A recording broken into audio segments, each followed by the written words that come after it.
It is finally here, folks.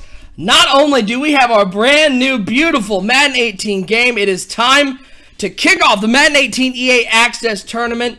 A big thanks to our sponsors, League Crawler, Web3Cast.com, and Daddy Leagues for all their help throughout this tournament.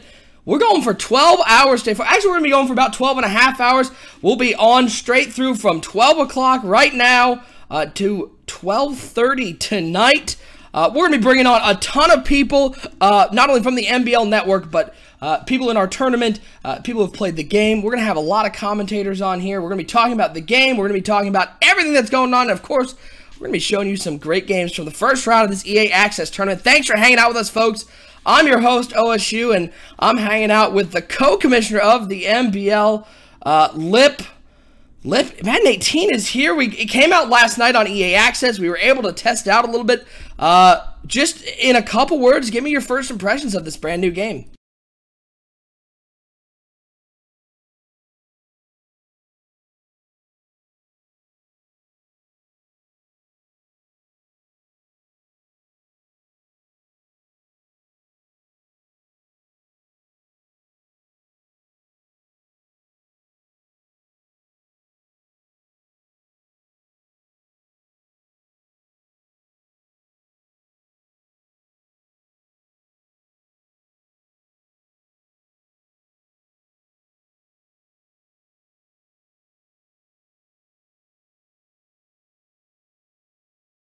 Do we have sound? I ask a serious question.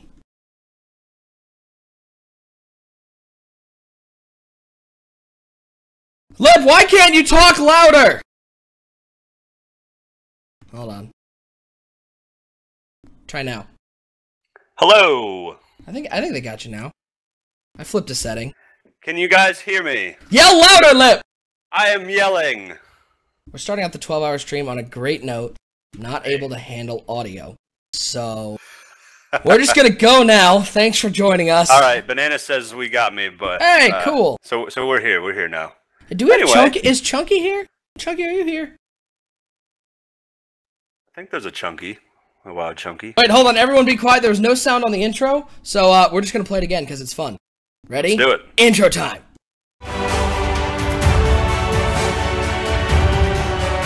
It doesn't get bigger than this, folks!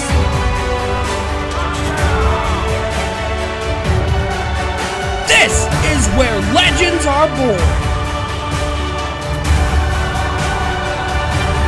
The NBL proudly brings to you the Madden 18 EA Access Tournament, brought to you by Daddy Leagues. Take your online leagues to the next level with Daddy Leagues. LeagueCrawler.com, connecting the best leagues with the best players. And Web3Ks.com, the leaders in affordable graphic design. I think we had sound that time. It's a nice intro. I like that intro. It's beautiful. I saw it the other night. Really hits you in the feels, gets you excited for some Madden, gets you excited for the tournament. And that #1 prize we got going on here. Yeah, let's talk about those prizes that are going to be given out at the end of this tournament. Again, we're going to be running this for the next couple of days. And here are the prizes that people can win. It's going to be a charge for first place, because we're giving out that signed Antonio Brown jersey and a copy of Madden 18 GOAT Edition. Second place, you still get that NBL custom controller and a copy of the Madden 18 GOAT Edition. Third and fourth place are going to get Xbox Live gift cards, NBL t-shirts. Fifth through eighth are going to get NBL t-shirts. And throughout today, all throughout this 12-hour stream, we're going to be raffling off prizes. We have codes for Madden 18. We have another NBL custom controller. We have a ton of t-shirts. We have a hoodie. We have Xbox Live gift cards. So if you're a part of this tournament, you have an opportunity to win. So don't leave. You could still win one of these great prizes. Most amount of prizes we've ever given out at any one time. Yeah, that's a ton of prizes. You know, I'm particularly excited about that AB jersey. You know, I love AB. But another thing, if you haven't seen, go check out the videos from EA Play. You actually gave out some of those awesome custom controllers to some of the devs, and they look incredible. I think it would be awesome to play a game of Madden with an NBL controller. I actually have one here. I'll grab it in a little bit and show that NBL custom controller before we give that out. Yeah, it's a nice one. Let's go over the rules, and then we'll flip over to our first game that is already underway. So in this tournament, A couple little quirks. No gameplay rules. The only rules, apart from availability and having the game. Once you select a team, you can't play as that team for the remainder of the tournament. So let's say you start out as the Oakland Raiders. If you lose in the first, or if you win the first round, if you lose the first round, you're not playing anymore, anyways. If you win in the first round, you can't be the Raiders anymore. So strategic team picking. All of our games were had a coin flip before the game started. The person that won the coin flip had a choice of either home field advantage or selecting their team first. And Lip, from what I've seen, it's about split down the middle. Some people really value that home field advantage. Yeah, I actually took the home field advantage. My reasoning was that, A, I wanted to see Pittsburgh's home field in the tournament. I thought it would be really cool to play at home. And second, I think that you just feel more comfortable, better playing at home. Maybe you feel like you got some luck on your side playing at home. And it seems like that was kind of a popular line of decision making whenever picking. Let's hey, Chunky! Chunky! Here we go. Mr. Chunky joining us on the stream. He's going to be manning our chat over on the YouTube. So if you have any questions, thoughts, concerns, he's going to be watching and passing along to us any interesting comments. If it's not interesting, he's not going to read it. So that it's real simple. Let's how about we just get to a game, guys? Let's get this tournament underway. We've already got one game underway. It is from the East region. It is 50 Shades K-Matt versus Killicam. It is the Seahawks and the Cardinals. Let's see if we can pull that game up. There. Look at that overlay. Isn't that nice? This is Madden 18, folks. It's underway. We have the game. And we got to test it out last night, Lip. It's it's pretty fun. It is very fun. There's a lot of little things in this game that make it, really fun to play and really enjoyable just because of the feel and also what you're seeing, the presentation of it all. Just a really solid game, just playing it a couple hours yesterday. All right, so right now we got the Seahawks and the Cardinals. Lip, we've got to see some of the ratings. We've got to sort of feel out these teams. Out of the box, which one of these teams do you like better? It's an interesting thing because I would originally say that the Cardinals would be a good team because they have a decent offensive line. Of course, they have David Johnson. They have a quarterback that can play well, but the defensive side of the ball, they have a lot of really good players. Also, the Seahawks do too. But what kind of caught me off guard is I watched actually your game last night. The Seahawks I'm so sorry you watched that. The Seahawks offensive line is surprisingly good at run blocking. I didn't pick up a whole lot on the pass protection, but run blocking, they actually seem to have it together, and I'm excited to see how that plays out, if that was just a one-game thing or if they're actually a consistently good run blocking unit. Seahawks are a bunch of cheaters. They're dirty cheaters, so don't pick the Seahawks. Let's watch this game as we go on. Russell Wilson. Oh, wow. And this is something I noticed in the game, especially from zone defense.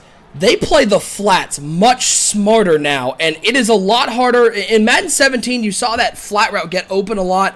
Anybody coming out of the backfield, it felt like against cover 3, they were always open. But now it feels like that blue zone, that purple zone, they pull down more and cover the flats more effectively.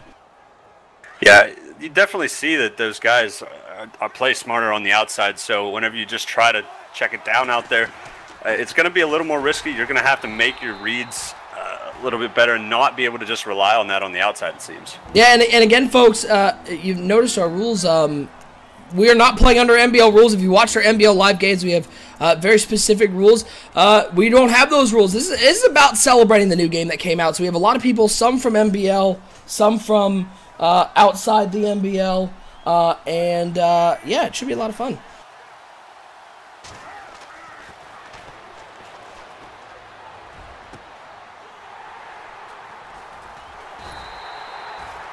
I'm answering a phone call from my apartment complex.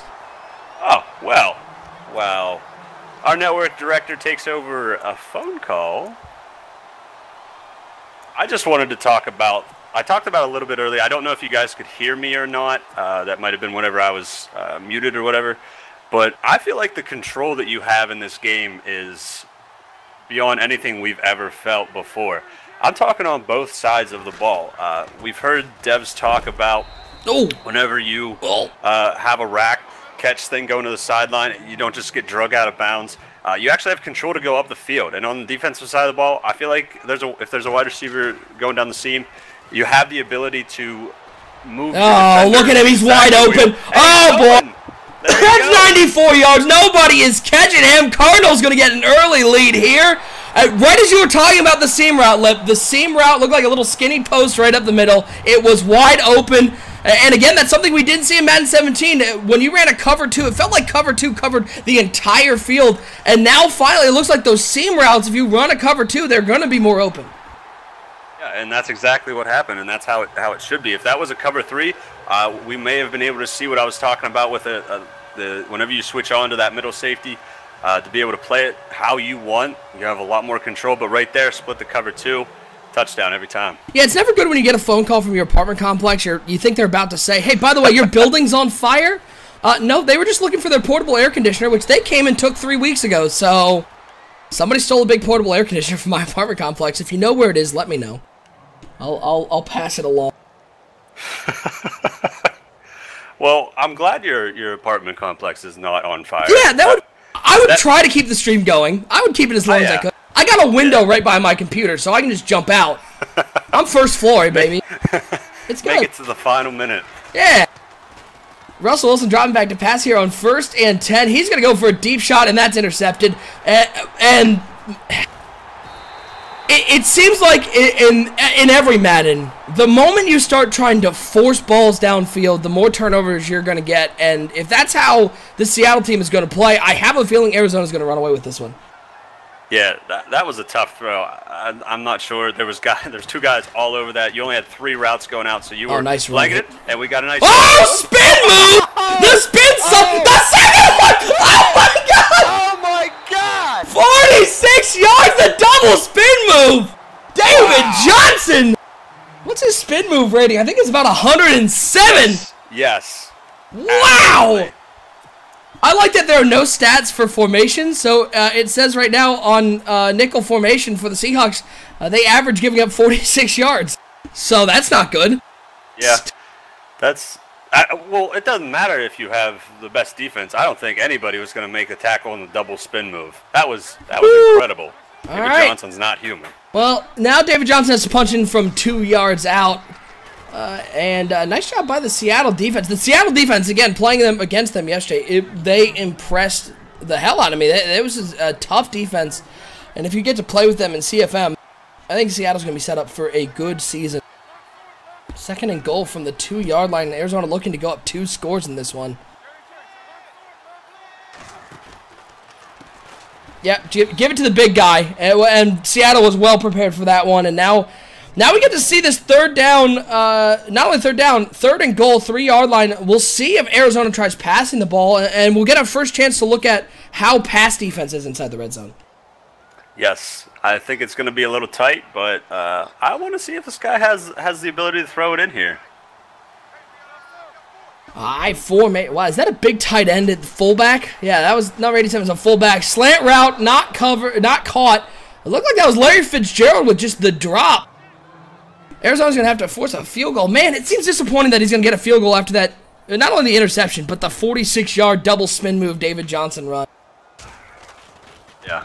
I still don't know what I saw. We're 10 minutes into the stream. We can't handle big plays like that. Come on. Usually they hit that one spin move, and it's like, if they do it, then they're out of gas for the next one. But David Johnson just kept going. Oh, my Lord. 10-0 Arizona on top. Killer Cam, 21-90 is the Arizona Cardinals. 50 Shades came at is Seattle. They are in the East region. I can actually pull up that bracket. Ooh. Are they in the East? Yeah, they are. 4-13 matchup right now between 50 Shades came at and Killer Cam. So we have these brackets. We'll be updating those throughout the tournament and this 12-hour stream. Let's get back to that game. Almost clicked on the NBL Live intro. That would have been awkward. Huh. Not the tournament intro, just the NBL Live one.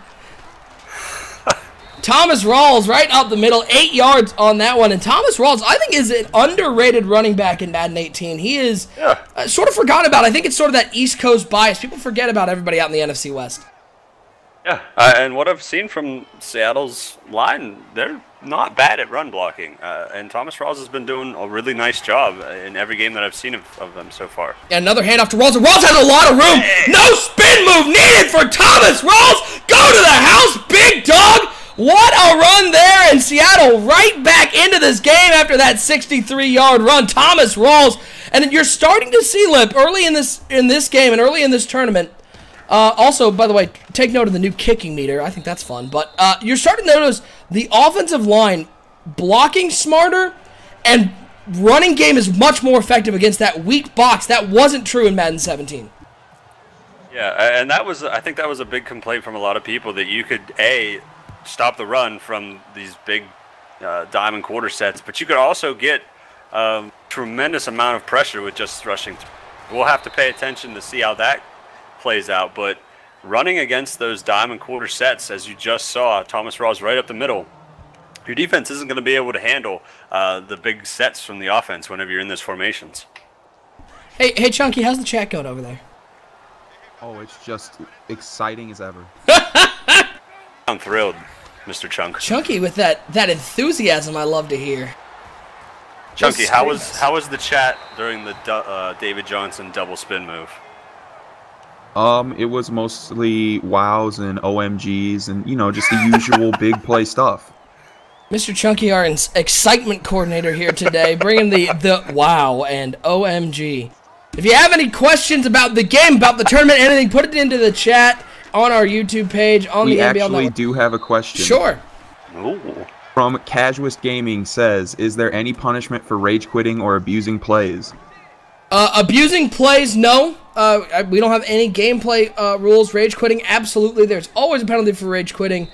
The biggest one is you just used up a lot of your EA access hours for no reason if you just rage quit. But, yeah, we have all these games are streamed. Every game in the tournament, even if we're not showing it on the 12-hour stream, is streamed and watched by one of our runners. Which a big shout out to our runners who are helping out with the tournament.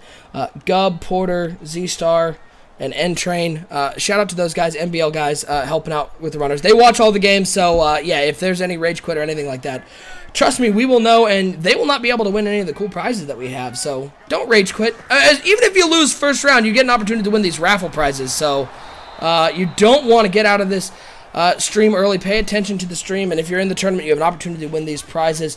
That run going there, they're going to bring up a 3rd and 13. I will admit I was on the wrong screen. What are you doing? What are you doing here? I don't know, but I was waiting for this stuffed run you were talking about, and it never came.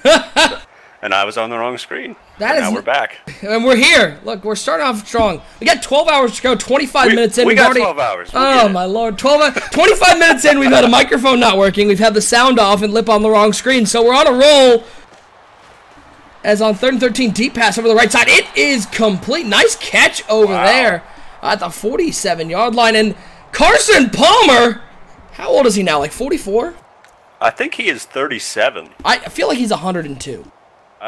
He has been around for a long time. We got us another question. Okie dokes. What do we got? Throw it over. NBL Network wants to know, who do we have playing tonight? Oh, we have some great games on the docket tonight. Let me pull up my old schedule. Deep pass over the left side. I think he was looking for Larry Fitzgerald? I don't know what I just saw, but I think I just saw a D lineman jump over an offensive lineman to get nice. Tonight it was a really cool animation. There are some new animations in this game that I've been very impressed with. Tonight we have a literal smorgasbord of great games, mostly because a lot of people work during the day, so a lot of our games got scheduled at night. On the schedule right now is David Johnson has a lot of room again. Boom! Truck stick! Oh. Sit down! Get out of my way! Thank you very much. Let me go through these games that we have. 7 o'clock Eastern time. We have NBL's own Porter versus Notch, and I'm doing this to torture Porter because when he plays on stream, it doesn't go well. I'm hoping to break... Hey. Does it count if he breaks the Porter curse on the tournament? I would say new Madden, new Porter. New Madden, new Porter. So we're going to give Porter a chance to win live on stream. At 8:30 Eastern, we have Black Phoenix versus J-Gut. Black Phoenix, a competitive Madden player. J-Gut in the grid. That should be a fun match to watch. At 9:30, we have, I think we have 7 games at 9 o'clock tonight. So we'll be bringing you whatever game has the best finish at 9:30 Eastern. And then at 10:30 and 11:30, these are the 2 games I'm most looking forward to. I love all of our games, but at 10:30 Eastern, we have Reigning Ravens versus Ingraven. It's a battle of the Ravens, and that's going to be a fun one to watch. And then at 11:20 or so, we will have Grid's own Project Fat versus our good friend of the NBL Network, Uber YouTuber. Yes.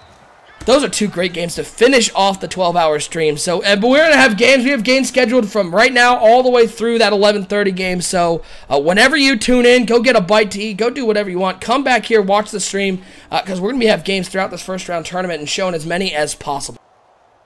Yep, a whole day of...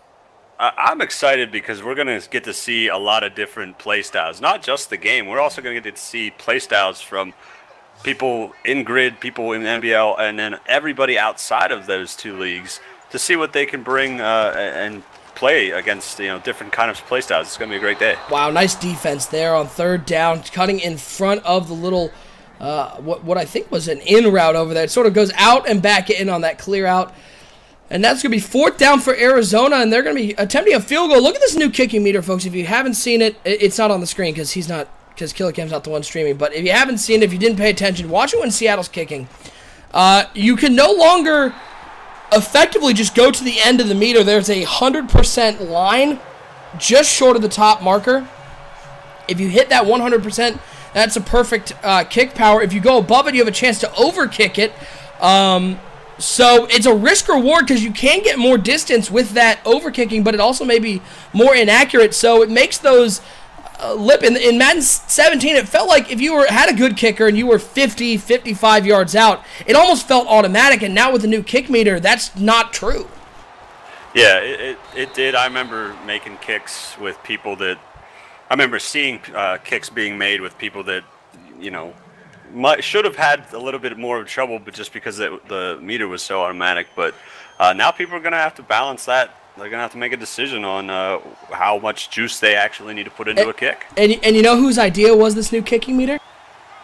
Mr. Clint Oldenburg came up with this one. Apparently took a lot of flack at EA for a new kicking meter. People didn't want to mess with the kicking as that guy, he's wide open. Doug Baldwin wide open down the right side of the field. We were talking to him at EA Play, and he said this kicking meter was his idea, and a lot of people were really hesitant about messing with kicking anymore. I kind of like it. I think it makes it a little more skill-intensive. Yeah, I think maybe last year, whenever it first came out, there was a lot of people that were really mad at how kicking was. Because if you remember, we did a little bit of streaming free A access last year, and people were kicking all over the place. I mean, balls were going directly out of bounds, Oh, Thomas Rawls. And I think people were really upset about how hard it was, and it took them a little bit of time to say, you can't go full power, for short kicks. If you want to go full power, or if you want to make an actual kick, you need to use the power, to make sense for that situation.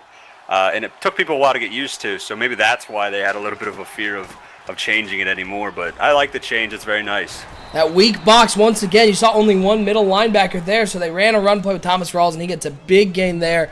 Let's bring in Chunky. Chunky, have you gotten a chance to play any of the game, or have you just been watching it? I have. I got a chance to play a little bit this morning. What do you think? First thoughts of the game? I think I'm going to be no good at it once again. Okay, sure. Oh, that's going to be a touchdown. Wide receiver screen over the left side and right into the end zone. The blocking was there. And Curse. That was beautiful. That's about as textbook of a wide receiver screen as you will ever see. Kick is up, and it is good. Seattle, an early 14-13 lead, folks. The first round game of our Madden 18 EA Access Tournament. And a big thanks to everybody who will be joining us now or throughout the tournament. 12-hour stream. So if you got stuff to do, but you want to watch more of this game, you want to see more footage from Madden 18, you got to check us out throughout the day. We'll be streaming until 12:30 tonight. We got games throughout the first round of this tournament. Everybody hoping to win that Antonio Brown jersey, and I know nobody wants that jersey more than Lip.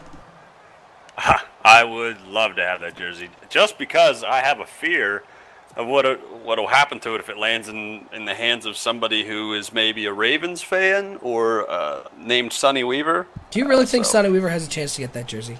I know he doesn't, but I'm just saying. It's nice of you to point that out. If 63 people drop out and Sonny gets the jersey, that would be unfortunate. Scared. If 63 people drop out, our 12-hour stream is not going to go well. As Bennett able to get in the backfield, big hit on Carson Palmer. See that hurry-up offense. We'll see if Arizona can get down the field. It seemed like Arizona was primed to run away with this one, but Seattle's a nice recovery after 2 early interceptions. Little handoff. lot of room down the left side. Oh, boy, the running game going early for both teams. He is going to go all the way to the end zone. 89 yards for a touchdown. Just as I started talking about, maybe the Cardinals don't have what it takes. All of a sudden, David Johnson says, no, thank you, sir. Takes it to the house. And we have seen offense galore in the first half of this game. Yeah, and once again, I don't know if that was anything to do with David Johnson there. Probably a lot of guys could have taken that to the house. But once again, you're just seeing the run game be a dominant thing so far in this Madden, just from what we've seen so far. 20-14, Arizona on top in the first half, heading to halftime. This is just the first game we're showing, folks. We got games scheduled throughout the entire tournament.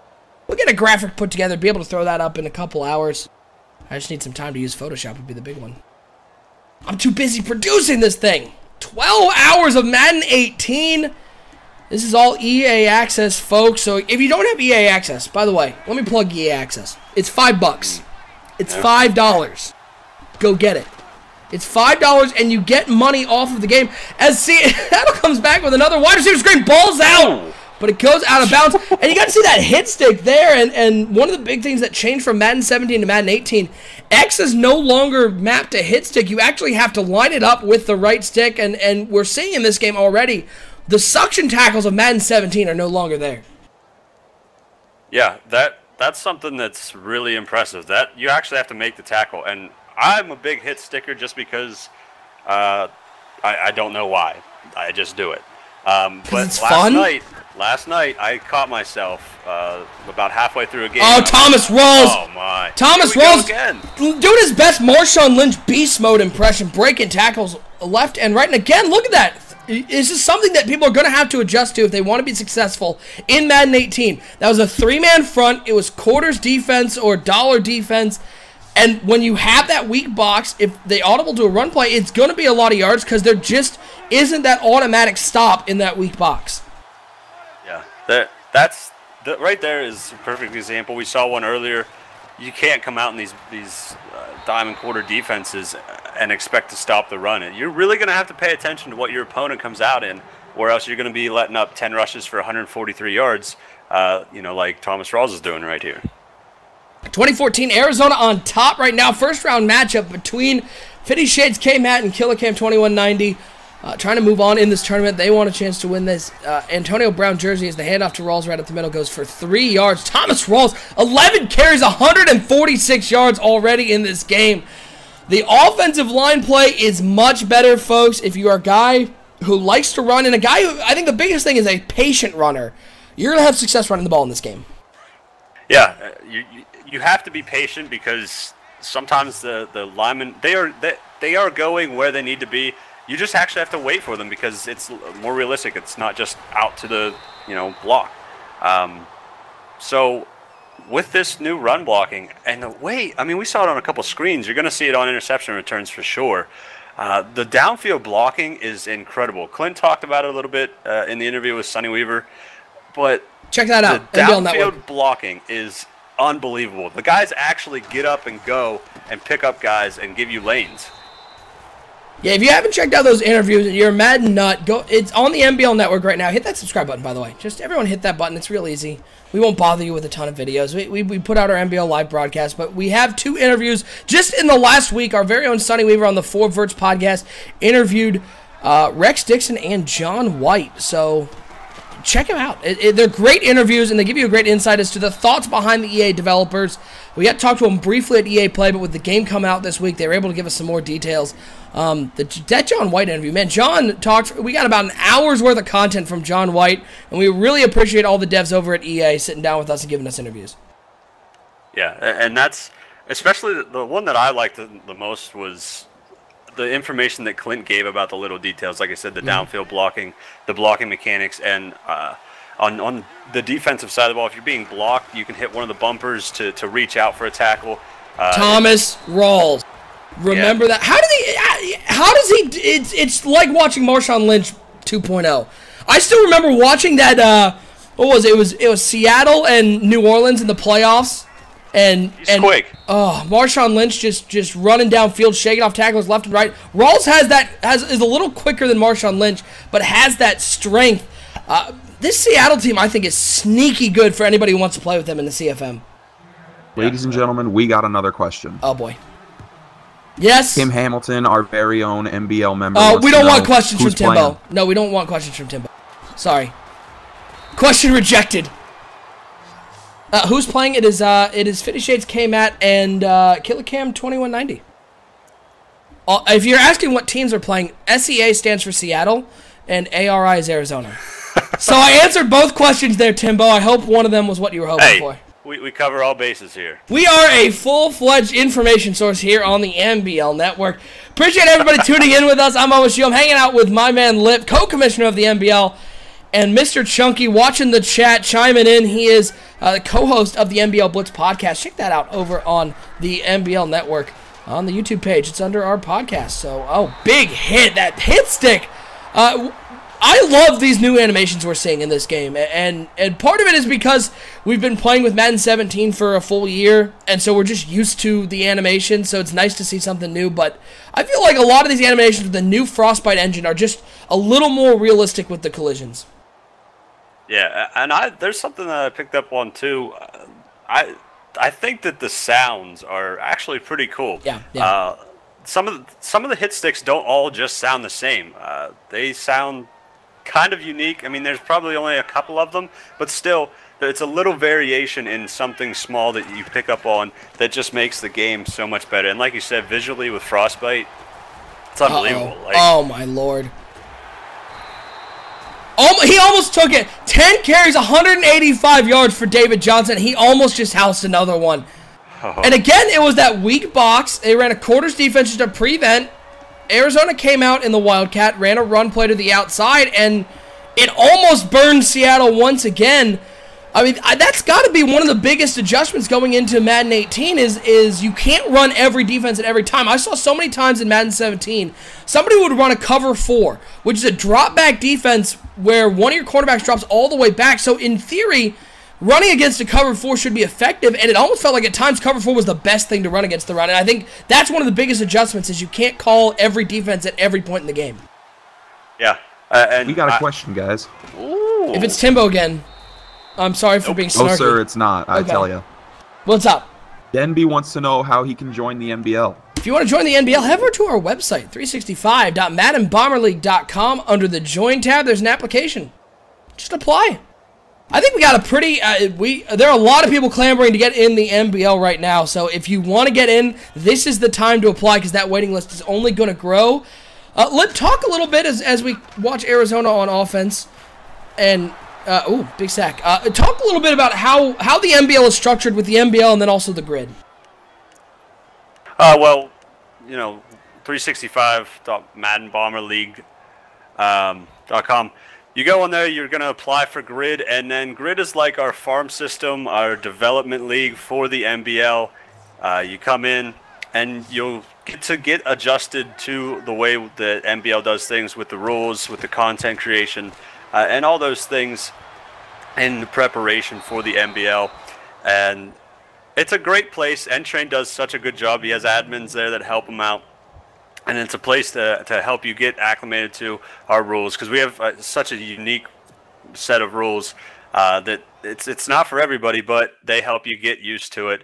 And then you work your way up onto the top 5 list, and then whenever it's your time, a spot opens in NBL, you come in and you're officially an NBL member. Yeah, I think the biggest thing for people applying, the biggest thing to remember, I mean, we do have a rule set here in the NBL. It's very specific for a reason. We're trying to recreate this, what people call the sim environment, trying to create the most realistic environment.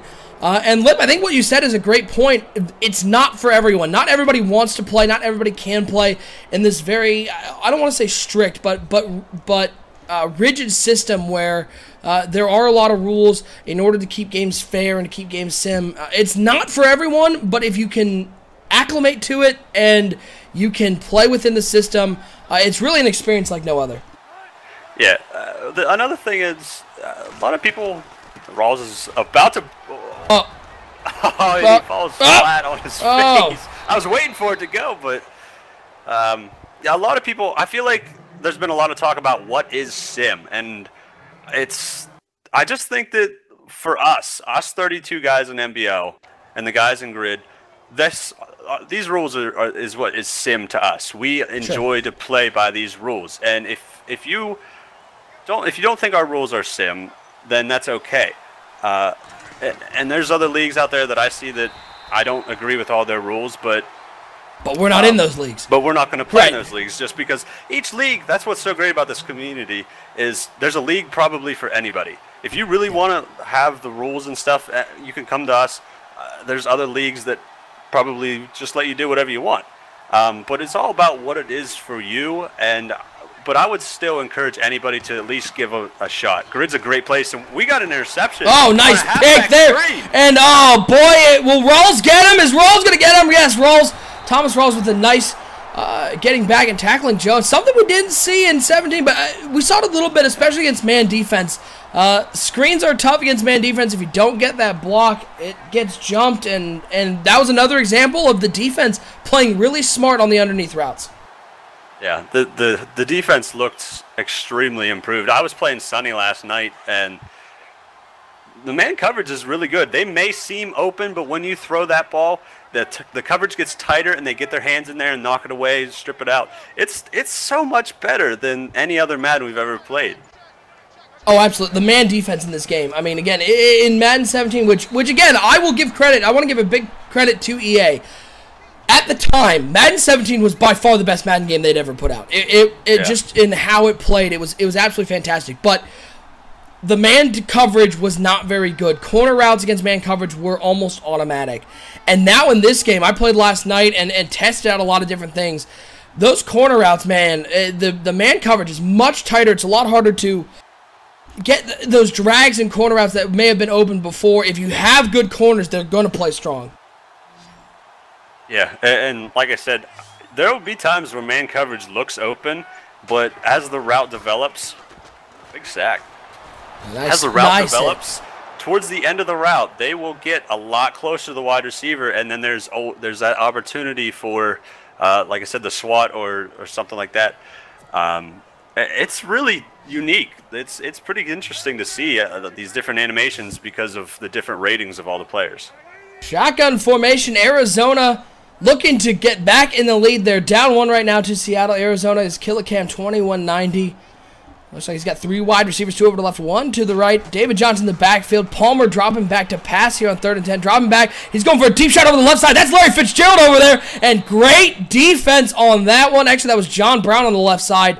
Again, we saw that one-on-one coverage playing strong, and now Arizona, we're going to get to see if they can convert this field goal. It's a 55-yarder. We'll see how the long kick goes. It is up, and it looks like Arizona back in the lead, 23-21. This is a close matchup here, and this is only the first game we have on the stream. Yeah, this is very close. Both teams have had a really, the same kind of approach. They're running the ball very, very well, and it's so great to see the running lanes and these halfbacks going to work out here. It just looks so good and realistic. Yeah, it is. The Frostbite engine, I think, it is. We got to play with Frostbite in the last FIFA game in FIFA 17 and see how accurate the collisions were, and now that it's in Madden, I mean, this game is a real clean and crisp game, and honestly, we hope as we go through the stream, we'll be able to show you some higher quality streams so you can really see how good this game looks. Wilson seam route right over the middle, and he finds Wilson to Wilson. What a play! And that seam route is very effective in this game, and Seattle, big first down to the 42-yard line. Yeah, I'm not sure who that throw was over, which linebacker that was, but maybe a more athletic linebacker would be able to make that play, and maybe that wasn't such an athletic linebacker. I don't know, but that's something that was talked about that you would see in this game. Yeah, Seattle recognizing the heavy box, switching it up to a pass play. Look at Baldwin wide open on a little sit route down to the 29-yard line. Another first down for 50 Shades K-Matt and the Seattle Seahawks looking to go back on top. I'm just continually impressed. Both these teams, a lot of people aren't talking about the NFC West. I think this NFC West is really good, and if you want a team that's maybe getting overlooked, either one of these teams I think have a lot of talent on the field. I think if you look at Seattle's secondary, the Cardinals secondary, the Rams defensive line, that is a lot of good defenses in the same division. And the 49ers are also there. I mean, maybe they're there. Maybe don't pick those guys. Sorry, October. Sorry. They're there. Sorry. Well, I mean, think about these two teams. Thomas Rawls and David Johnson are two elite running backs, and they're in the same division. Play action pass. Looking over the middle. Wait for the jump. Couldn't get it. And Doug Baldwin, another big catch at the 4-yard line. Seattle knocking on the door. They're on the 4 and looking to punch it in. And with Thomas Rawls in the backfield, you got to think he's going to be getting the ball inside the red zone, inside the 4-yard line, about the 3.5. Shotgun formation for the Seattle Seahawks. 3 wide receivers over to the left, 1 tight end on the right. That is Jimmy Graham. It's going to be a handoff to Thomas Rawls right up the middle. And it looked, I could be wrong, but it looked like Arizona was ready for that one. They were, and there you see that loaded box up against that one of those same plays that Rawls has taken for big gains wasn't effective. If he was out there in the dime and the quarter set, not just because it's in the red zone, it's really playing a role in the entire field now, which is extremely interesting, and you've seen it all game so far. 2nd and goal, 3 tight ends, handoff to Rawls once again. That wasn't even tough. He just bounced off that like it's nothing. Oh, my Lord. The Seattle running game is fantastic, and Seattle back on top, looking to move on to the second round. I just think if I'm 50 Shades K-Matt, I'm just disappointed that I don't get to play with the Seattle team for the rest of the tournament. Like I said last night, I saw that their offensive line was good in the run blocking at least, and I know that the defense for the Cardinals is kind of playing, well, at least was playing the dime in the quarter, but still, even on that run play, Rawls just shook a guy off. Doesn't even care that somebody was trying to stop him. He's going to get in the end zone. Correct me if I'm wrong. I just had this thought about this new game, and I think it sums it up pretty accurately. This game feels a lot more coaching intensive. It's a lot more, you have to call the right plays more than you have to have the right team on the field, because you're seeing these matchups, weak box versus strong box, run play versus pass play. Those are the decisions that are a big difference in it, not so much, do I have the higher rated team? Yeah, I'm pretty sure that you could have a high-rated team with that weak box go up against a good run team, and they're going to get run over just because it's just about the size difference. The offensive line's got a lot of big guys, a lot of big blockers, and if you don't have guys, especially if you don't have a secondary that is good at the block shed and getting to the football, you're going to get run over, and we've seen that today. As far as matching up with what the offense is coming out, that's going to be huge. Plus, in this Madden, you're going to have those coaching adjustments that you're going to be able to line people up certain ways and play a certain, play aggressive or relaxed. It's going to be really cool. 4th quarter, folks. Seattle up 28-23. Arizona with Balboa, a back-and-forth battle to move on to the second round of the EA Access Tournament. We'll be throwing up that bracket throughout the day and updating it as we go. Right now, this is a first-round matchup in the East region of the tournament. 64 teams in this bracket, just like March Madness. All of them hoping to get that Antonio Brown signed jersey. Hey, Chucky, you've gotten to play a little bit of this game. What teams have you gotten an opportunity to play with? I've just been playing with my Packers. What other team would I play with? How are the Packers? I feel like everybody, what I've heard, Aaron Rodgers is still pretty good. He's very good, is what I'll say. So what you're saying is you played as the Packers and you still realize you're not going to be very good at this game? And that's also true. Okay, well, doesn't matter how good the team is. It matters who's controlling the sticks. 3rd and 4, it's a handoff. David Johnson, once again, big hole over the left side. Look at him fighting forward, doing his best Thomas Rawls impression up to the 49-yard line. Johnson up over 200 yards rushing in this game. 28-23, two teams dominated by the rushing attack. It's a beast. He's just out there making all the right reads, or I'm sorry, all the right decisions, and finding the holes and getting upfield. 1st and 10, shotgun. I got another question for you Oh, guys. boy, what's the question? Avatar DCUO wants to know if there's going to be any coverages that will work versus flats this year. All. I mean, again, anything that has that, it's the purple zone, I believe, is the defense plays flats much more effectively, even if you're not shading underneath, which, by the way, shading actually does work in this game. I got to test that out last night, but it's anything that has that purple zone playing underneath. The defense is just much smarter and able to recognize the flat route, and instead of dropping way off and giving a guaranteed 7-yard gain, they go for the hit or they go for the swat. And I saw a lot of flat routes when I got to test out last night either get jumped or get deflected in games where that wouldn't have been possible. It requires a good read by this player. Yeah, if a guy is say going to the back end of that zone, he'll actually go back. Nice spin move. But then whenever a guy comes to the flat, he will still come up and try to take that away. And like you said with the swat, at least try to get a hand in there. As before, you might have just seen that guy just kind of float off into no man's land and leave that flat wide open. Yeah, flat routes, I mean, they're not, it will require a read. Instead of before where just about every time the intermediate route would be covered or the drop zone would just drop too far back. Now, once that ball leaves your hand, if there's a defender who's playing one of those shallower zones and they see the ball's going to the flat, they immediately close on it instead of waiting to see the receiver catch it and take 4 steps, and then they decide, well, let me go tackle him now.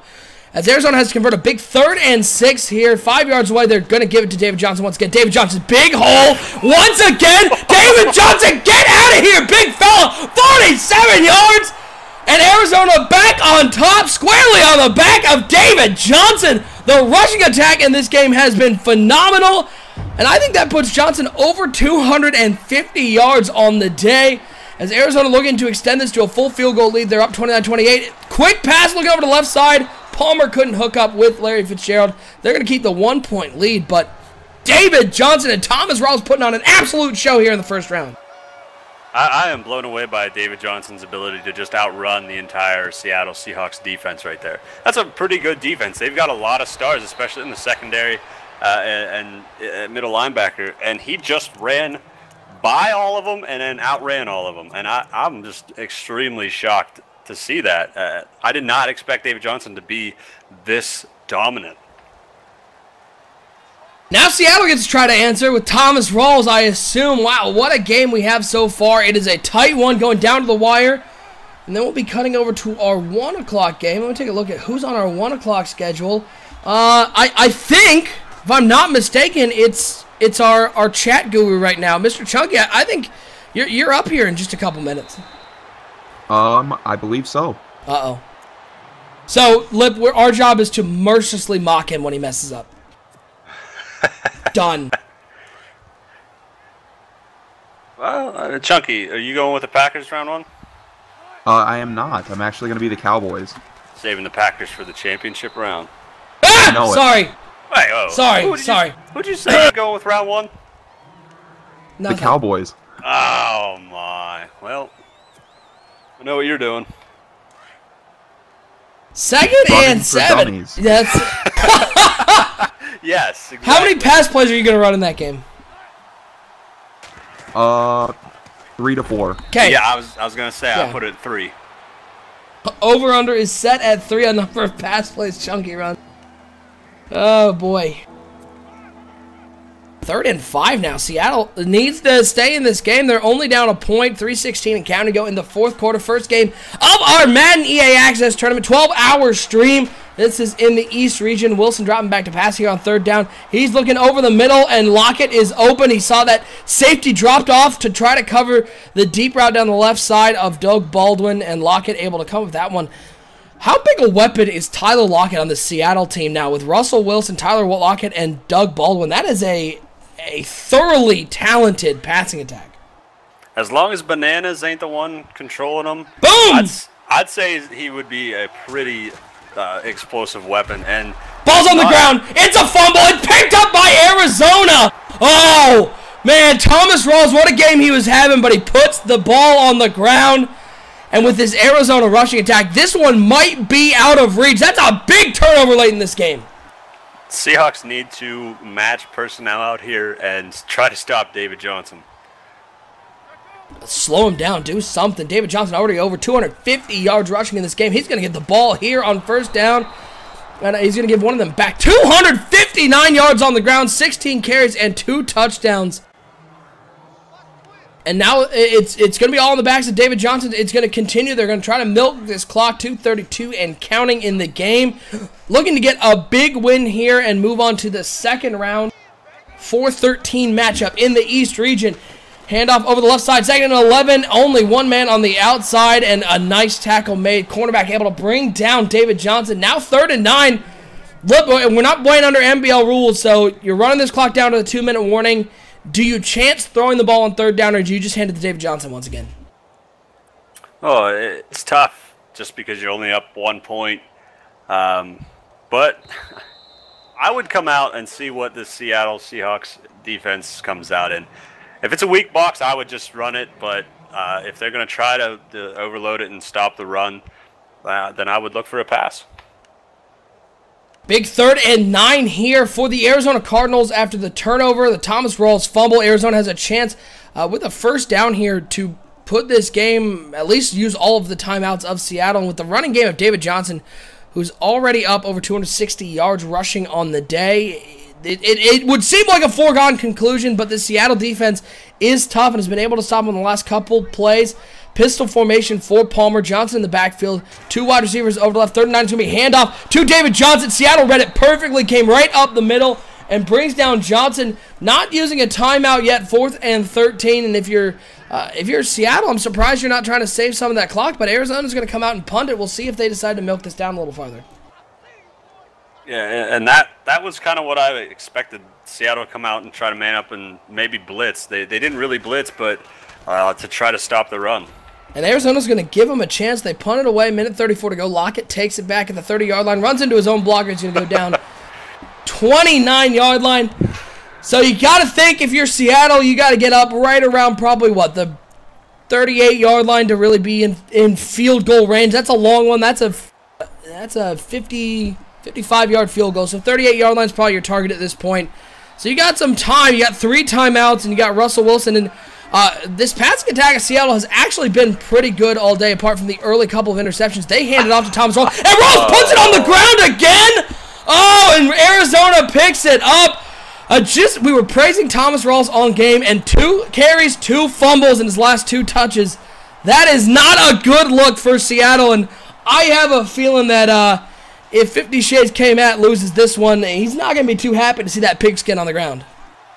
Yeah, that was actually a nice strategy by the Seahawks. I think the Cardinals were trying to be ready for a pass, and Ross just put it on the ground. Oh, truck just blew him out, and he's going to get up to the 31-yard line. 4 yards on that one. 2nd and 6, Seattle using a timeout. Man, when that fumble bug hits you in Madden, that's a killer because there's nothing you can do about it. All you can do is hopefully you have a guy who has good carrying and can brace for the hit, and well, that David Johnson spin, every time I watch it, it's just a plant and spin, but every time that ball goes on the ground, you have no control over it. It is killer, and you got to feel bad, but they're not out of this game yet, especially if they get a stop here.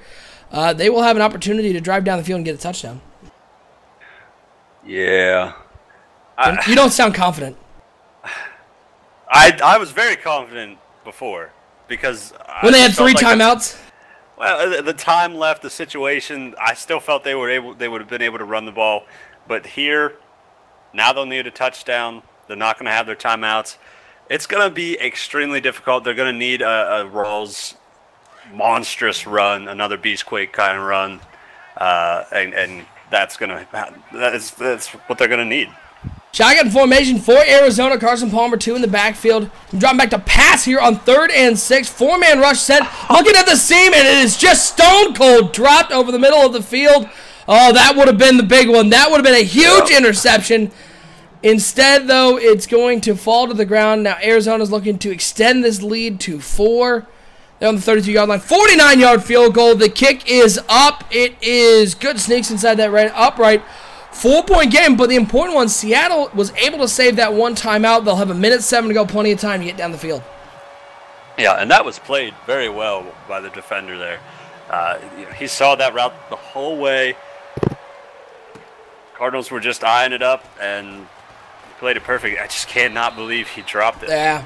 Well, there's a reason that guy's not on offense. I would not recommend doing a position change and putting him at wide receiver. He's got stone hands at the linebacker position. So now Seattle, 4 points, 1:03 to go. An opportunity. This is the move on in the tournament. This is a big one. It doesn't get bigger than this. A lot of these guys haven't played in a tournament before, knockout style, and this is your ball game. This is your tournament here. We'll see if Seattle can come back or if Arizona can hold on. 4 wide receivers for Russell Wilson. 1 to the left, 3 to the right. Wilson dropping back to pass here on 1st and 10, standing in the pocket all the time in the world, taking a deep shot down the right side, and it's caught by Carson at the 10, and he's going to be taken down at the 2-yard line. What a pitch and catch, and Seattle, life breathed right back into it. They have 2 yards to go from the lead in this first-round matchup. Hey, kicking off the game right, that was, I don't have words for that.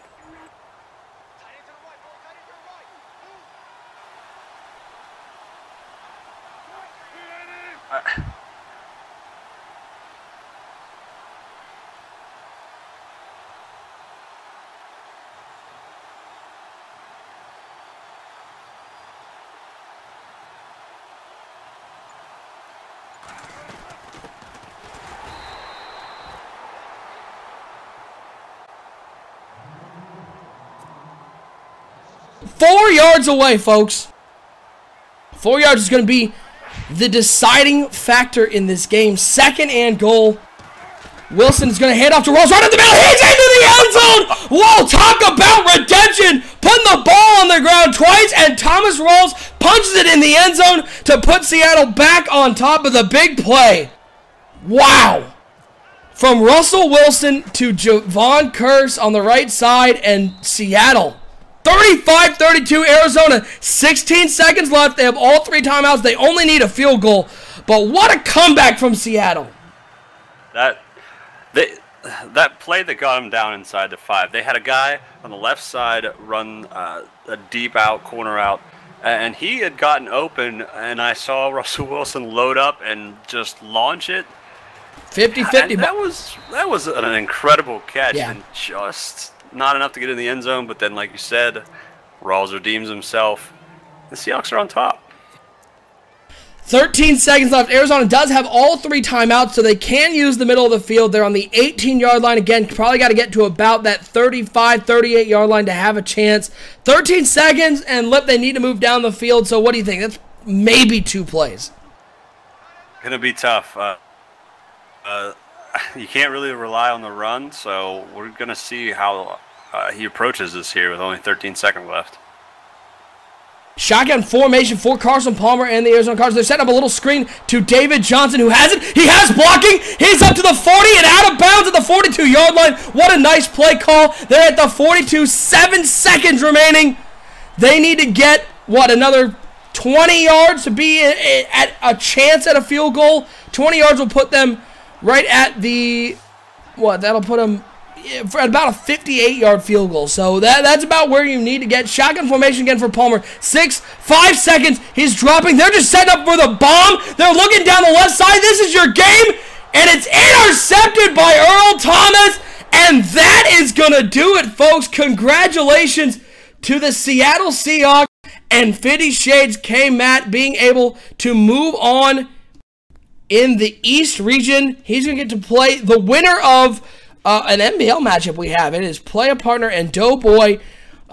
Very impressed by both these teams, though. Both players doing a great job in this matchup. Lip, Seattle just made one more play, and that was the difference in it.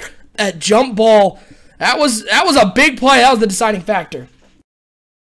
That was, like I said, I thought I saw a guy open on the left side, but Russell Wilson trusted his guy, threw it up, and he made the play that they needed, and then Rawls punched it in. That was a great game just to see how the run games really can be extremely dominant if you don't match up on defense and if you have good run blocking and a stud halfback like both of these teams just had. So 50 Shades K-Matt will move on to the second round, stays alive for that Antonio Brown jersey. And once again, folks, we'd like to welcome everyone tuning in for the first time. It's our Madden 18 EA Access Tournament 12-hour stream. I'm OSU. I'm hanging out with my man Lip, co-commissioner of the NBL. And we're going to be having guys jumping on throughout the stream, whether it's NBL Network personalities, whether it is people who have played the game. We have a lot of great matchups, especially later in the day. But we got matchups throughout the 12-hour stream. And Lip, I hope they're all as good as that matchup because that was a great game to watch. Yeah, that very close, back and forth. Some really explosive plays. That made for a great game to kick off the tournament. And now we get to go on to our next matchup. Let's see who we got. It's our very own Mr. Chunky, our chat guru for this first game. He's gonna be playing against what I think is no 1x draft pick. I don't know if it's no 1 times draft pick. I don't know no 1x draft pick. I don't know where the emphasis is. These gamer tags kill me, man. Hey, everybody's got a unique name. My name's really weird, but it'd be what it does. Oh, man, let's get this game set up, folks. I'm just going to pull up the stream right now. This is in the Midwest region. Pull up that graphic so people can see it. Yep, it's right down there, the 3-14 matchup. And our first opportunity, this is actually our first game so far with somebody in the NBL. I think we have 64 teams, of which about half are NBL and grid and half are outside NBL grid. We got a great mix of NBL and non-NBL players in this tournament. Yeah, and with this being our first NBL guy, I want to see how Chunky plays. I want to see if he sticks to the NBL rules, if he does a little hybrid, or if he just goes, whatever style that he wants. And that's another interesting thing, not just the game, but all the different play styles that we're going to have here throughout this tournament. Interesting fact, Chunky is streaming on Mixer. I haven't used Mixer. Is Mixer the one that used to be Beam? Yes. Well, this should be fun. Let's pull this bad boy up and get to another game here. The second game of our 12-hour stream, folks. That's right. We will be on the air until 12:30 tonight. So if you have stuff to do, go do it. Come back, watch the game, subscribe to the NBL Network, folks. We want to make sure that you can see whenever we have NBL content out, especially as we're getting to Madden 18. We're going to be starting the league in just a few short days, Lib. It seems like we just ended it, and we really did. We just had team selection. It's been a whirlwind couple weeks, but we're almost ready to get in that Madden 18. Oh, yeah. Monday the 28th. Wow. We will start preseason week 1, as long as there's no issues with the game that prevent us from starting the league. We'll run about 4 days for preseason, and then NBL season 26 will kick off. And I think advances are going to fly to start because people are going to be extremely pumped to play with their teams and really get into the team building aspect of it. All right, we have our next game is up. They're already starting. It is Mr. Chunky and no 1x draft pick. Chunky playing as the Dallas Cowboys. No 1x draft pick playing as the Oakland Raiders. A battle of two very good teams. Two of the highest rated teams and two of the highest rated offensive lines in this game. Lip, I'm going to spoil something for you here as we get this stream just all loaded up. Chunky went 3 and out on his first drive. So, well, he did say that he was having some issues. So, we'll see. This is a very high quality stream, folks. So, you can really see how nice this game looks. It is a very pretty game. and the Frostbite engine and all that. A big shout out to everyone over at EA who worked hard on this one. This game looks phenomenal. It really does. The players themselves look good. The movement of different parts of the player's body looks really good, and of course the stadiums and stuff all look great. I'm really excited to see all these teams play today. Hand off to Marshawn. Marshawn Lynch back in the game, folks, with the Oakland Raiders. Got to play with him last night. They did not short him. He is still very good, even though he's been away from the game. It'll be fun to watch him in the NFL, though. I'll be interested if the time off has affected him at all, if there's any rust for Marshawn Lynch. 2nd and 9 now for the Oakland Raiders. Derek Carr understands he's got Lynch in the backfield. 2 wide receivers. Hand off to Lynch right up the middle. And a nice job by the Dallas defensive line, bringing him down for only a 2-yard gain. Going to bring up a 3rd and 8 for the Oakland Raiders. I'm excited to see Marshawn Lynch, not just because of what he does on the field, but some of his things. I want more press conferences. Yes, those things are the things you have to love about Marshawn Lynch. He's just here so he won't get fined. 3rd and 8. Shotgun formation for Derek Carr and the Raiders. 3 wide receivers, 2 over to the right, 1 to the left, 1 tight end on the right side of that formation. Carr dropping back to pass here on 3rd and 8. He looks over to the flat. He has a man. It is Cook out of bounds at the 49. And I think he got enough for the first down. Smart route run there in Oakland. Big first down. We'll see if this Dallas defense behind the helm of Mr. Chunky can hold up against an Oakland Raiders offense that has a plethora of weapons. And I'm not just saying that because I'm the Raiders in the NBA. They do have those weapons. They have a great quarterback. They have an awesome offensive line, and every bit of much talent on the defense. So this is going to be a really good game here. Oh, big handoff up the middle to Marshawn Lynch. He is going to get down to the 44-yard line. 5-yard gain on that one. We'll see if we continue to see the rushing attack be effective in our first game. I think we had to have over 400 yards rushing in that game. Between David Johnson and Thomas Rawls. We'll see if that continues in this one, because these are 2 very good offensive lines, but 2 very good defenses as well. 2nd and 5 for the Oakland Raiders. Derek Carr, that hard count, got one of his own guys to move, and that's going to back it up to a 2nd and 10. And penalties, man. Always see penalties come into play. When they happen, they kill drives and kill the momentum. I know these are not a good thing, but what is good, and we're going to see a lot of it right here, is that Cowboys offensive line and Zeke running behind it. It's going to be a show for us to see today. Carr looking over to the right side, looking for the tight end, and we saw there the man coverage on the corner route was very effective, and Jones actually jumped a corner route, something we never saw in Madden 18. We saw deflections on corner routes, but we rarely saw the route get jumped. It was one-on-one coverage, and it was a great play, and that's how you can see the man coverage in this game, just much better. That's so much better. That's shades of Madden 25 man coverage right there. That was beautiful. You're really going to have absolute, you're going to have stars, running those routes if you want to. Extremely surprise productive. Ben Haney right up the middle hitting Dak Prescott. I heard that name a lot last night. Lip, I got to ask you, in NBL Madden 17, after Ben Roethlisberger was no longer in Pittsburgh, you got to play with Dak Prescott. Are you sad that he's not on your team? Or are you happy to get to start again with Ben Roethlisberger? I am incredibly thrilled to have Ben back, but I will say that Dak was one of the most fun players to play with for me. I don't know why. He felt smooth. He was a good quarterback, and I never saw Zeke with him. Oh man. Zeke Elliott is just a monster. He's an absolute monster. He's fast, and he's powerful, and he's got the Dallas offensive line in front of him. Yeah, and like I said, we're going to see him do that all day today. But back to Dak, he just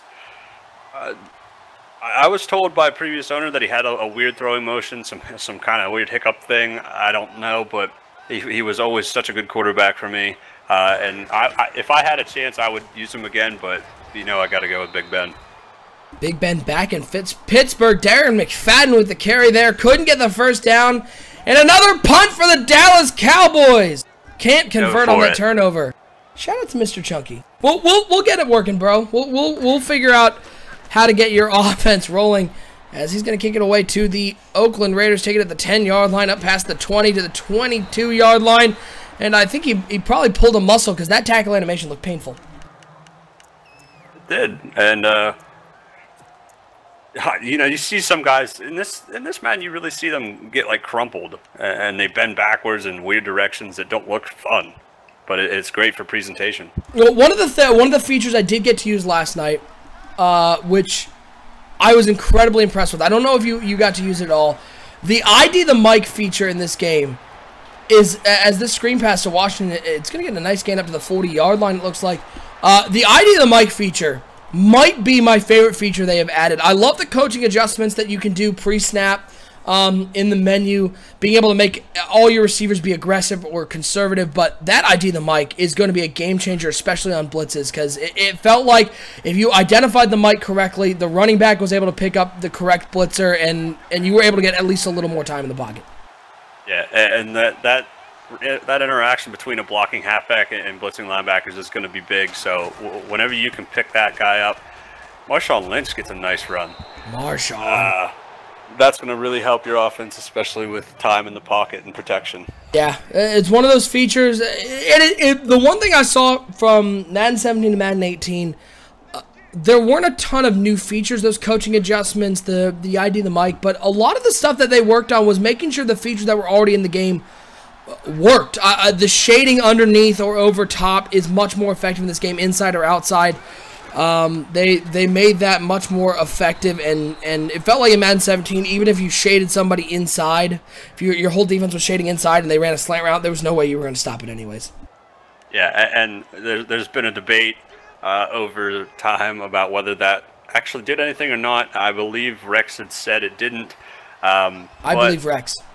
I believe Rex too, and I believe the guy who made the game. I do, and I also believe the guy who made the game, and when he says it works now, and because I've seen it. I've played like 3 games, and I've seen it.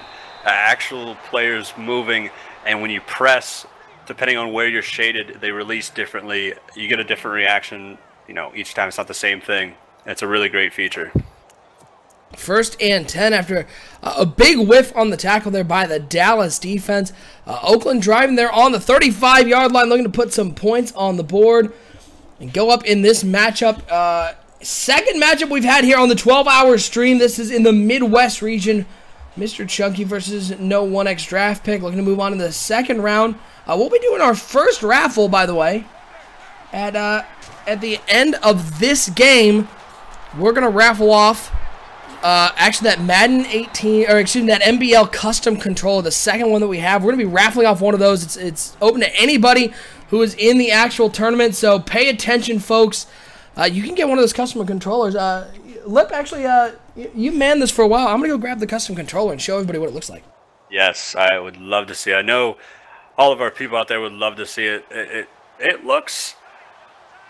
I don't even want to describe it, because when you see it, you're going to fall in love with it, and you're going to want to play a game with it just because of how nice it looks. If you're an NBL member and you love the network, it would just be one of the most incredible things to be able to play a game with that controller. Apparently I need to sign up for something on Mixer. I don't want to do that. What I'm impressed with so far here at the end of the first quarter is Marshawn Lynch is actually looking really good. I didn't think that he would be that good, but he's been doing you know, some Zeke Elliott-like stuff as Bella comes in to watch the stream. Is there any questions in the chat? Chunky's currently playing. We don't have a guy running questions right now. If you guys have any questions, load up the chat with them.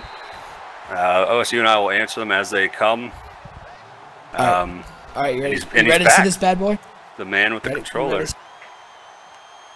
Oh, that's nice. Look at that. An Xbox One controller, custom NBL skin, king of the franchise mode across the bottom. We're gonna be giving this away at the end of this game. We'll be drawing for the NBL custom controller. So pay attention if you're in the tournament. We'll be announcing that right after this game. As, oh, 2nd and goal. Oh, the flat route. The Cowboys jumped it and whiffed, and therefore it's a touchdown for the Oakland Raiders. And that's that risk-reward, Lip. Going for the big interception. If he comes up with it, it's a pick 6. He misses. and it ends up going into the end zone. Oakland early 7-0 lead. Yeah, and apparently I'm getting some love in the chat there from all of our guys, and that's well received, well appreciated. Stop it! Don't encourage him. He's gonna come for my job. I can't have that. This is all I got, folks. Can't have Lip taking over for me. Is a nice tackle made by Melifonwu on the 15-yard line. I think that was the other way, but settle down.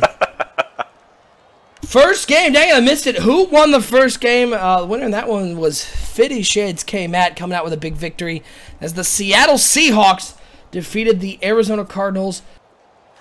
Late touchdown, big bomb from Wilson to Curse, gets them down to the 2-yard line with under 45 seconds to go.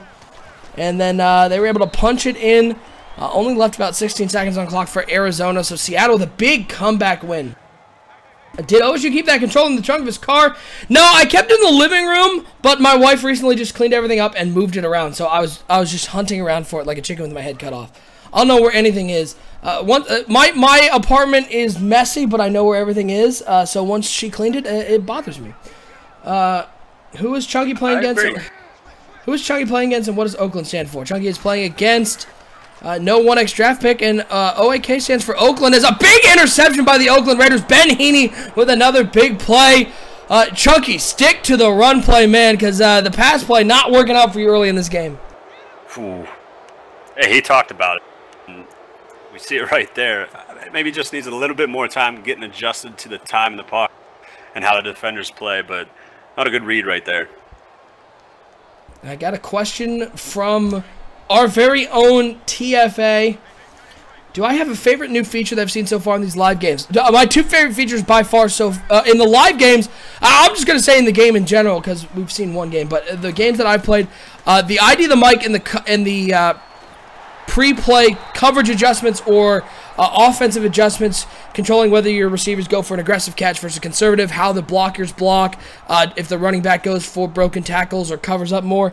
Those are my two favorite because I think it gives the player more control and lets you play the game more effectively, and especially it makes it more realistic. In late game situations, if you're losing, you know your receivers are going to be going for the most aggressive catches and going for the most rack because they need to get down the field, and that's a big part that wasn't really true in Madden 17, and now with those adjustments, I think it gives the player more control. Yeah, and all day here, it really does feel like you have so much control from the coaching perspective, from being the quarterback, and also just as the player using whoever has the ball or whoever's the ball. You have so much control in this game, and it's going to open up a lot for user skill in all of the modes, I think, and it's going to be really great to play. 1st and 10, toss play out to Washington over the right side. Washington breaks the tackle, able to get back to near the line of scrimmage, only going to use a yard on the play. Going to bring up a 2nd and a long 10, and we got to give a big shout out to one of the people who made this all possible. October himself, who went out and got that Antonio Brown jersey, donated it so that we could be giving it away today. Big shout out to October. He's in the tournament. Give him a big thank you if you see him in the chat, because without him, we would not have the great prize, the great top prize that we do right now. Yeah, and I think a lot of people are interested in that. I don't care if you dislike the Steelers. I think a lot of people really do like Antonio Brown and would like to have that jersey for some reason or another. So to get everybody to come out and play for that, going to be great, and it's a phenomenal prize. A huge thanks to October for setting it up for us. And the crazy part, again, continual, is we're giving away this Antonio Brown jersey. We're giving away about $1,000 in prizes in a tournament that is free. So you got to be a part of this. We're going to be doing this every year. If you missed out this year, you got to apply next year, because we're going to be running this every year from now on. We want to get as many people in here. It's all about celebrating this new game that came out. We know there are a lot of people out there who, might have gripes or criticism about the game, but at the end of the day, EA put out this game, and we're super excited about it. And we hope everybody who's playing in this tournament is super excited about it, because I'll be honest, I don't know what I'd be doing with my life if I didn't have Madden in it. I agree. It is such a nice thing to be able to play this game and have so many guys that are so interested.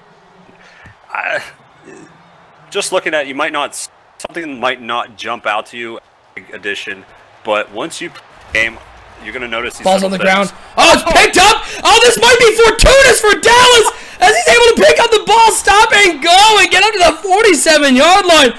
Boy, you don't see that one too often. I think they might have just run the old fumble Rooski as Dallas is able to get a big return off that one. That looked like the old fumble Rooski. It seemed like he went in there and just got in a pile and slid the ball underneath some guys who, another fella who was able to make a really nice return out of it. 1st and 10, dropping back to pass, set up a screen to Ezekiel Elliott. He's got a little room over there, but he's been taken down to the 45-yard line. Question from Connor Crawford, do you have to be in the tournament to win prizes or just in the chat? It is the tournament. So if you're in the chat, we might give away something later. I don't want to guarantee it, but we might have some NBL swag we can give away to people who are hanging out in the chat. But when we talk about the raffle prizes, they're all going to be for people who are in the tournament. So even if you're in the tournament and you lost your first round game, you have an opportunity to come away with a great prize. The toss play to Ezekiel Elliott. And that was about as unnecessary of a juke as I have ever seen. He could have just like slightly turned to the right and he was in the end zone, but went for the big juke move and it ended up bringing him down. I was just about to say, we haven't seen anything. We've seen from Zeke so far today. He had a massive truck earlier, but right there, he had one guy. He had all the room. It was blocked. Maybe. Yeah, he had one guy, and it looked like the block was set up, and it just went for the juke move as Elliott's gonna be taken down for no gain there. And those are the plays, and we see them all the time in Madden. The unnecessary jukes. Or panic spin. Yeah, or the panic spin on defense, the wild dive or hit stick attempt that just whiffs, and those kill you, man. Those will bring you down as, let's see what we got going on in the chat. We got to give a big shout out to one of the guys who's in our tournament and is a mod in our chat, our very own Tyler Porter. Big shout out to Porter, keeping that chat nice and clean as we got this 12-hour stream again, folks. We'll be here till 12:30 tonight, showing off games from the first round of the Madden 18 EA Access Tournament. So if you have questions, as that one is thrown directly to Ben Heaney, and that was a beautiful throw, an absolutely beautiful throw. Unfortunately, Ben Heaney's on the other team. So you know, I have heard the name Ben Heaney so much in the last 2 days. I've never heard of him before, and he must be an absolute star. He's making plays all. Yeah, you hear Ben Heaney more than you hear Khalil Mack. Question from one of the guys in our tournament, Black Phoenix. Who's using the Raiders? Raiders is no 1x draft pick. The Cowboys is Mr. Chunky. Quick throw over the middle to Cook, down to the 46-yard line. Another first down for the Oakland Raiders, firmly in control. And man, this Dallas Cowboys team doesn't appear to be helping Mr. Chunky early in this game. Carr's going to come out shotgun formation. 3 wide receivers, 2 over to the right, 1 to the left, 1 tight end. And he's got Lynch in the backfield. First down is going to be a handoff to Marshawn Lynch over the right side of that weak box. Lynch just powers forward, 12 yards on the play. Another first down for Oakland. And boy, it's good to see Marshawn Lynch back in the league. Yeah. I talked about it a little bit ago. I'm so impressed with Marshawn Lynch. Not so much with Zeke so far, but Lynch is doing a lot of great things. And I did not expect him to be this good, but he is a workhorse. 1st and 10 for the Raiders. It's going to be Carr dropping back to pass here on first down. Looks out to the flat. He has the tight end. Cook takes a big hit, and boy, I hope you guys can hear it. That sound is just nice. It brings a lot more emphasis to how big these hits are. It does, and we talked about it a little bit earlier. The hits on those big hits, you hear them, you feel them. It brings you into the game so much more. Just another small thing that they added, but it just adds so much value to your experience playing the game. 2nd and 1 for the Oakland Raiders. Derek Carr up 10-0. Carr dropping back to pass here on 2nd and 1. Looks over to the right side, throws it into double coverage, and somehow Dallas not able to come up with a pick. I think it was mostly because he did throw it into double coverage, but both defenders were turned around, so if you hit him in the back, it's much harder to intercept that ball. Now a big 3rd and 1. Dallas trying to stay in this game. Oakland in control early. I like a little thing that I saw there. Marshawn Lynch kind of went out for a little delayed route. Just sit right on the other side of the offensive lineman. But instead of running up there and just getting jumbled up in there, he actually moved his whole body to get through there like you actually would have to do. And that's just another small underrated thing that you'll notice if you just watch certain players, throughout playing the game. 3rd and 1, and who else would you want to have the ball than Marshawn Lynch, who goes over the right side. 1st down to the 16-yard line. Oakland looking to put this one out of reach, and there's AT&T Stadium, folks. Lip, have you ever had the opportunity to actually go to AT&T Stadium? I have not, but it sucks. I feel like I'm watching this stream right now. Yeah, it sucks. My buddy lives in Dallas, and we got to go. We saw the Cotton Bowl a couple of years ago in AT&T Stadium. Here's the thing. That stadium has no personality. The personality is we have a big scoreboard, and that's it. And so that's all the personality is. I love stadiums that have a little bit of personality, a little bit of flair, and that stadium is just big and has a big scoreboard and a Victoria's Secret. It was a little weird. It has a Victoria's Secret. Yeah. Because everybody needs one of those. Footballs and bras. What more do you need? Did you hear about the Atlanta Falcons putting the Chick-fil-A in their stadium, but it's going to be closed on Sundays? Big interception for Dallas inside the red zone. Nice job by Dallas getting the stop there. Yeah, they have a Chick-fil-A in their stadium. It's a real thing. But it's closed on Sundays. Fun fact, they only have one non-Sunday game. I get they have like MLS games in there, but come on, guys. Come on. You'd think you could make one exception. Well, I don't care about one exception. You'd think if you're Atlanta and you go, we want to put a restaurant in here, as that seam route is wide open down to the 50-yard line. Nice throw, timeout called by Dallas, 7 seconds to go. You'd think if you are Atlanta and you know you're building in a football stadium primarily, which is where you're going to have the most people in there, you'd put a restaurant in there that might be open when the games are. Just a thought. I'm no businessman, but that would be my thought. But I guess you do you. Ow! Dak just murdered. Oh God, I felt that one. That one hurt. Yeah. Well, yeah, you definitely feel the impact of these hits more. Those sound effects just bring it all together. It's nice though having X not be mapped to hit stick anymore. It's nice those hits have to come from the hit stick itself. 2nd and 19, Dak, deep throw over the left side, incomplete pass. Go to halftime, 10-0 Oakland on top. Two very closely rated teams, but so far, it just all comes down to no 1X draft pick, just playing better, making less mistakes right now. Yeah, and I thought that Chunky would be able to get it going on the ground, but we have not seen that yet. This Oakland defense must be matching up really well with them, and that's a credit to their coaching. Oakland's going to get the ball to start the second half, an opportunity to extend their lead. And once again, let's give a big shout out while we have a moment here to our sponsors for the tournament, LeagueCrawler.com. If you're looking for a league, and MPL, you've already applied on our website. Head over to LeagueCrawler.com. You can search up not only leagues, but gamer tags of people who are joining your league. It's a great website. Their motto is hooking up the best players with the best leagues, LeagueCrawler.com. Web3Chaos.com. They do our graphics on NBL Live. They did this overlay you see here. They are one of our biggest supporters is Amari Cooper. It looks like he's going to go down to the 16-yard line. Nice pitch and catch. Cooper, a beast in this game. But Web3Cast does our overlays, a ton of graphics for us. If you or anyone you know needs graphics done for an affordable price, head over to Web3Cast.com. They're the leaders in affordable graphics design. Of course, Daddy Leagues. Man, Lip, I think the saddest time in CFM was at the beginning of Madden 17, before the Madden 17 companion app came out and we didn't have Daddy Leagues. It was an absolute pain to run the league without Daddy Leagues. Yeah, it's... Oh, Marshawn. It's such... Okay, for me at least, it was so... Because whenever we were doing this, the Madden, before we had it, the whole Madden, and it was just a thing. Like, you had it. But then whenever you went without it, it was a struggle because you had to be on console to see who was playing who and all of that stuff.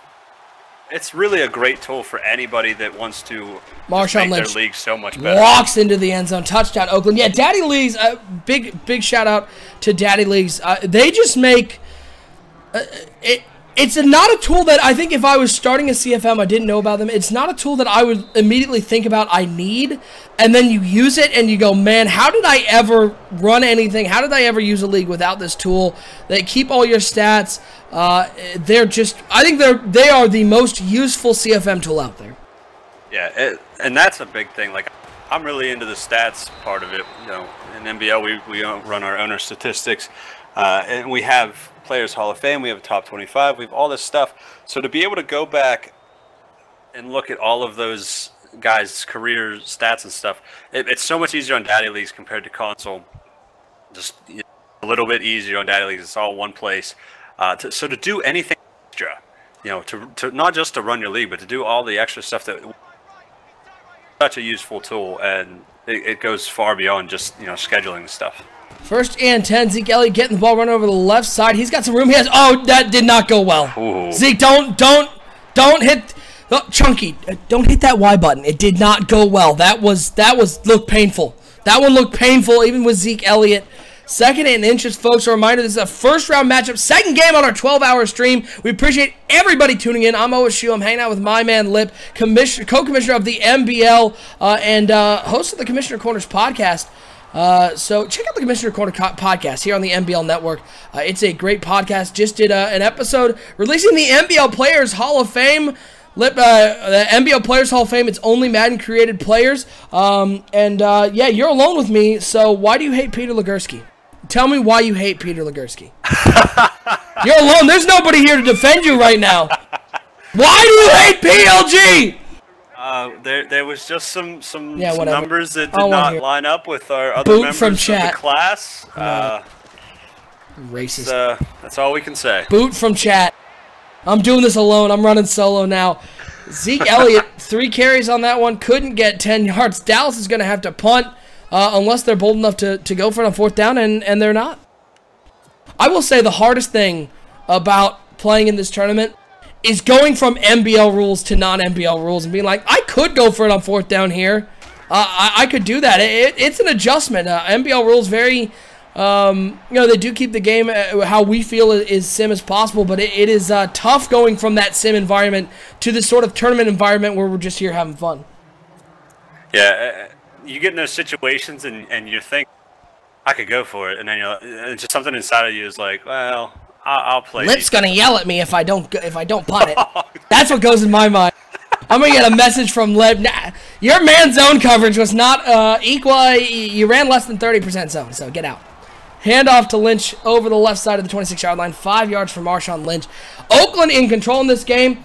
Let's see what our next game we got coming up is. Oh, it's a battle of the MBL admins. It is N-Train versus October.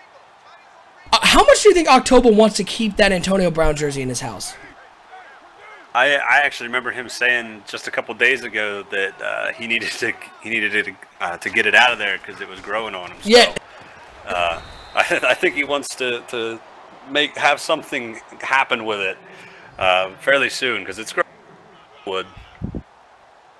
Let's see what we got going in the chat. I appreciate everybody who is in the chat. I see Z-Stars in the chat. I don't know why you're not here on the broadcast. I'm yelling at you. I am here. Oh, you're here now! Here. Oh my lord, how did that happen? What's up, man? How we doing today? That's Madden 18, man. How could you I'm not be stoked. good? Where were you this morning? What were you doing? Were you working? So I actually just got home from the gym, feeling good. Got a nice workout in today.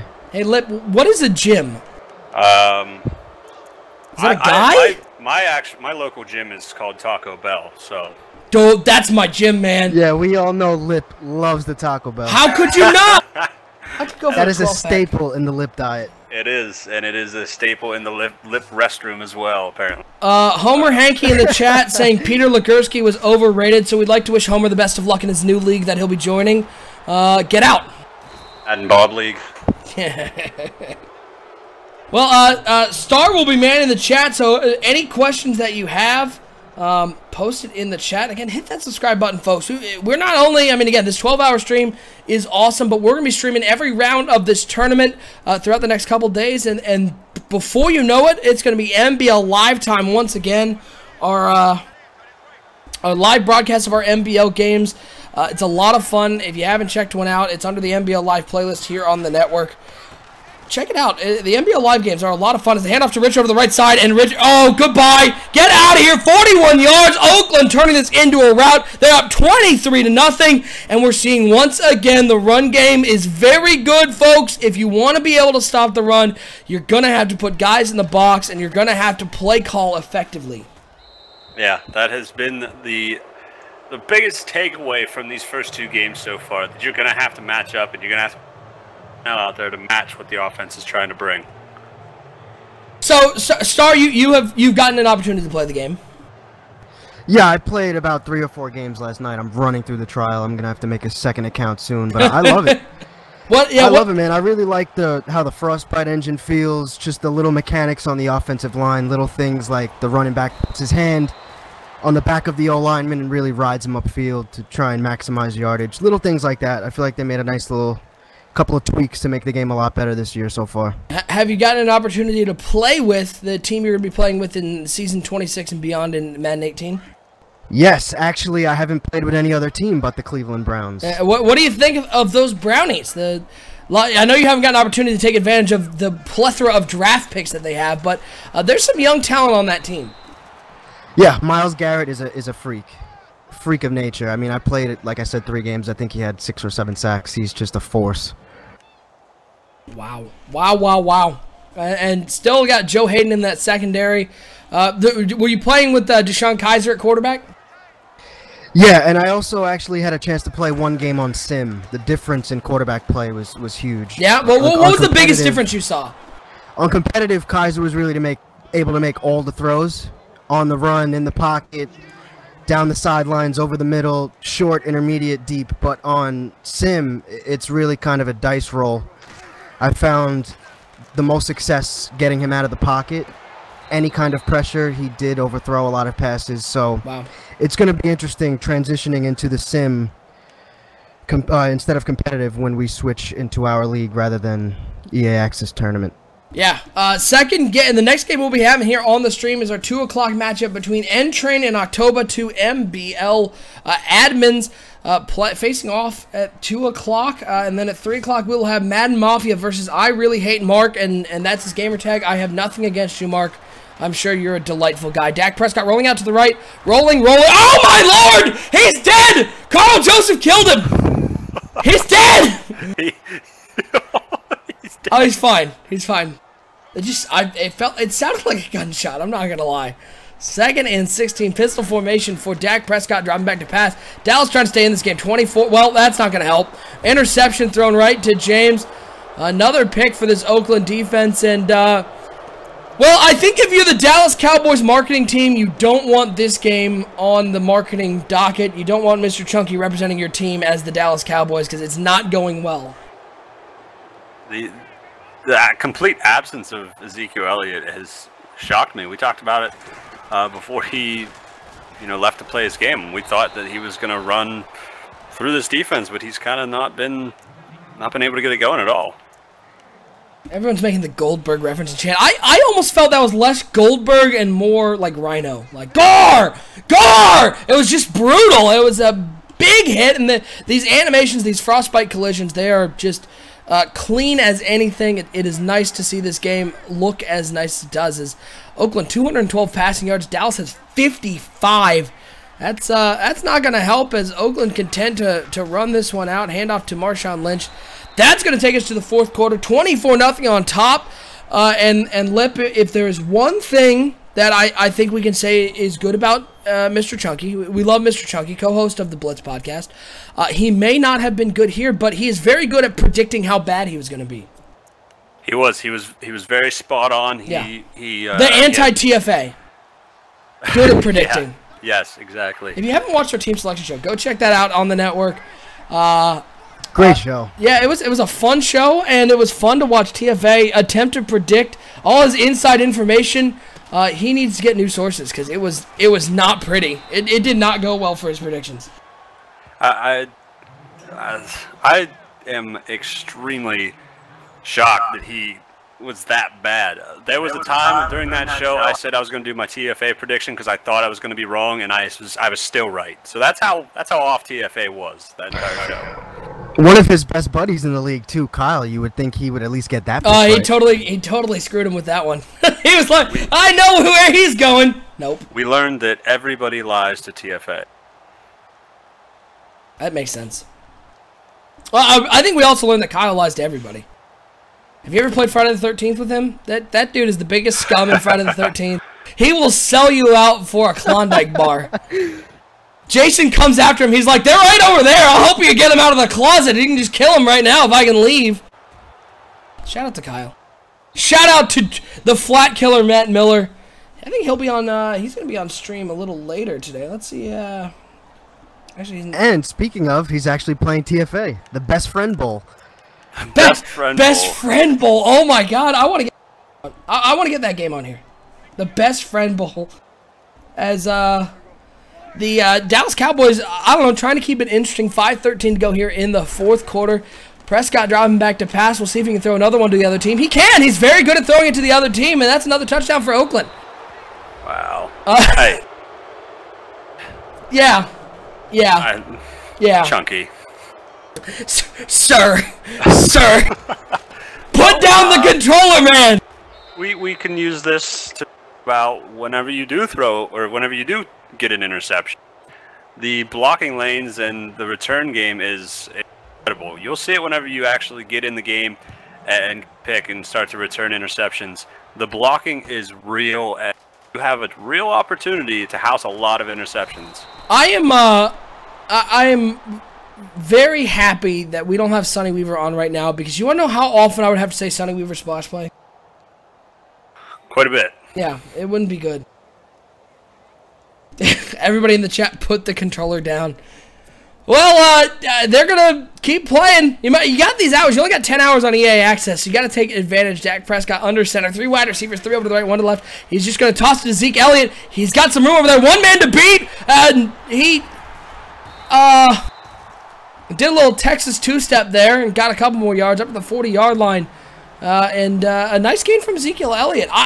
I don't know if I think Zeke Elliott. I think Zeke Elliott is still going to be very good in this game, Lip. I just think the person controlling the sticks might not be the best example of how to run the ball. Yeah, I've seen a couple clips of Zeke doing some wild things. He put it on the ground. Wow! On the ground. Wow! Did you feel that hit? Did you feel that one? Oh, hey, the lineman picked that ball up. It's the most exciting thing to happen. It was a nice play by Dallas. It was the old fumble roost. TFA's asking, who wins the Best Friend Bowl? Who do you guys win? Who do you think wins that game? I'm going to go with TFA. Yeah, Don't TFA. let me down. Yeah, I got TFA. Yeah. TFA and LaChepa. There's no rules, so TFA will get it. He's a savage. TFA LaChaps. Some serious chemistry there. Yeah, right there. Well, here's my fear, though. We got Kyle the Flat Killer, Matt Miller. With no rules. No gameplay rules. Ruh-roh, the return of the Flat Killer. Dak Prescott under center, 2 wide receivers, 1 tight end. Dropping back to pass here on 3rd down, and he gets hit as the ball comes out. 4 of 11, 70. He has completed 4 passes to his own team and 4 to the other team. So, consistency. That's consistent. Chunky. Oh, wow. If you're worried that we're going to mercilessly mock you if you get blown out in a game, we will. But, you know, you can still win a prize. That's called incentive right there. That's the, you give him the stick, then you give him the candy. That's nice. 4th and 10. Shotgun formation for Prescott. He's going to look over to the left side, and it's incomplete, and they're going to turn it over on downs to the Oakland Raiders, who I assume at this point are just going to turn on Chew Clock and try to run this one out as we get ready for our 2 o'clock game between N Train and October. We are going to be going off stream at 3 o'clock. We'll be taking down the stream for about 10 minutes, switching over producers, mostly so my computer doesn't blow up, streaming this for a full 12 hours. We'll be switching over to our executive producer, Delvar, but we will be right back on for that 3 o'clock game. Back to the house fire prevention, or the apartment fire prevention. You know me, I'm a big fan of fire safety.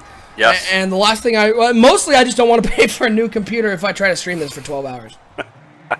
That's probably a wise decision. You know, you don't want to just spend money like it's nothing, especially for custom-built computers. 3rd and 5. Yeah, Chew Clock is on. They're just trying to get out of here. Carr dropping back to pass here on 3rd down. Steps to his right, looks over the middle. Great coverage right over the middle there. Wasn't able to complete that one. It's going to bring up 4th down. Oakland's going to kick a field goal. 2:27 to go here in this game. Our 2 o'clock matchup, Chunky versus #1 draft pick. Is the Midwest region of the bracket. Let me throw up that Midwest bracket for you guys. There it is. This is the 3-14 matchup. They will face off against the winner of Heel Green Ranger and Immaculate One. So that will be coming up later today. But these two guys, I am thoroughly impressed with #1 draft pick. I know that Chunky has not helped himself in this game, but I think #1 draft pick has played a very good game. Yeah, he used the defense really well to stop Zeke, and he was also able to make Marshawn Lynch come back to life, which, like I said, both of those things surprised me. I thought Zeke would be more dominant. I didn't think Marshawn Lynch would be that impressive, but he was able to put it together today, and that's a great first-round win for him. And what do you guys think of the ball carrying moves? I feel like with the new look at the player lock. Oh, it looks so much more crisp. What do you think of the ball carry moves? I love the ball carry moves. I think running in this game is going to be a lot of fun. I'll be interested to see if... I don't want to say they nerf it. I think so far it has been... It has been strong, but I'll be interested to see how they adjust it as we go through patches. I'll tell you what, too, since I played a game on Sim, I don't want to say it's nerfed, but it's not as elite, I'd say. Yeah, we're playing this on competitive because when you do head-to-head matchups in EA Access, that's the only mode you can play in. And Lip, correct me if I'm wrong, competitive is the mode that is built for tournaments, so it puts more emphasis on stick skills than perhaps the simulation mode of random events. Yeah, we were talking about it last night, so it seems like in this mode, every ball that's thrown to... Not every ball, but a lot of the balls that are thrown directly to defenders are picked off. I think you'll see a little bit less of that, more dependent on the it's gonna rely more on the actual catch rating of these players. You'll see a couple more drops than you see now. I think it's gonna be that way for the run game as well. And you know, of course, we are a CFM. I think by far the thing I'm most interested in, and one of the features, I don't know if you want to call it a feature, but one of the things that Rex talked about most was that discrepancy between lower-rated quarterbacks and higher-rated quarterbacks. We saw a lot of times people could just plug in whatever quarterback. If a quarterback got injured, the backup was able to hold together offense as much as the starter. And now with the sim mode, it seems like, from what I've heard, and from Star, what you were saying with Deshaun Kaiser, once you get into that sim mode, if you have a lower-rated quarterback, that accuracy gets turned down a little. So injuries are going to be a much bigger deal in the CFM community. Absolutely. Like I said, it was a lot more of a dice roll in that one game I played with Kaiser. Prescott driving back to pass here on 4th and 3, and he's going to throw another interception. Is Oakland going to house this one? Prescott, last man back. Look at the tackle. That was a nice ramp up by Dak Prescott. Put that boy on the defensive line because he's not doing great at quarterback. Yes, so, exactly. Love you, Chunky. Sorry you're getting obliterated here on the 12-hour live stream. 1st and 10. Handoff right up the middle to Richard. It's going to go up to the 13-yard line. This game mercifully will be almost over, and #1 draft pick is going to move on in the tournament to the second round again, face that winner of Heel Green Ranger and Immaculate One. And Mr. Chunky is going to go into the realm of the ability to win raffle prizes, so good for him. Rough game, but I think everybody, as we get to lab more of this game, especially when we get access to the full game on the 22nd, if you have GOAT Edition, which... GOAT Edition's awesome. Yeah, we're gonna get to play with it a little more. I think that might be why we're not seeing so much, if any at all, of the target passing yet. I think it's something completely new that people are gonna have to get used to, and you need more time than 10 hours to be able to figure it out. I think that's gonna be an awesome feature to see what some of the people can do with target passing. But we're just not seeing it yet because people have not had anywhere near enough amount of time to really figure it out. Well, that game is mercifully over 34-0. #1 draft pick coming out on top over Mr. Chunky. Rough loss for Chunk, but congratulations to #1 draft pick. You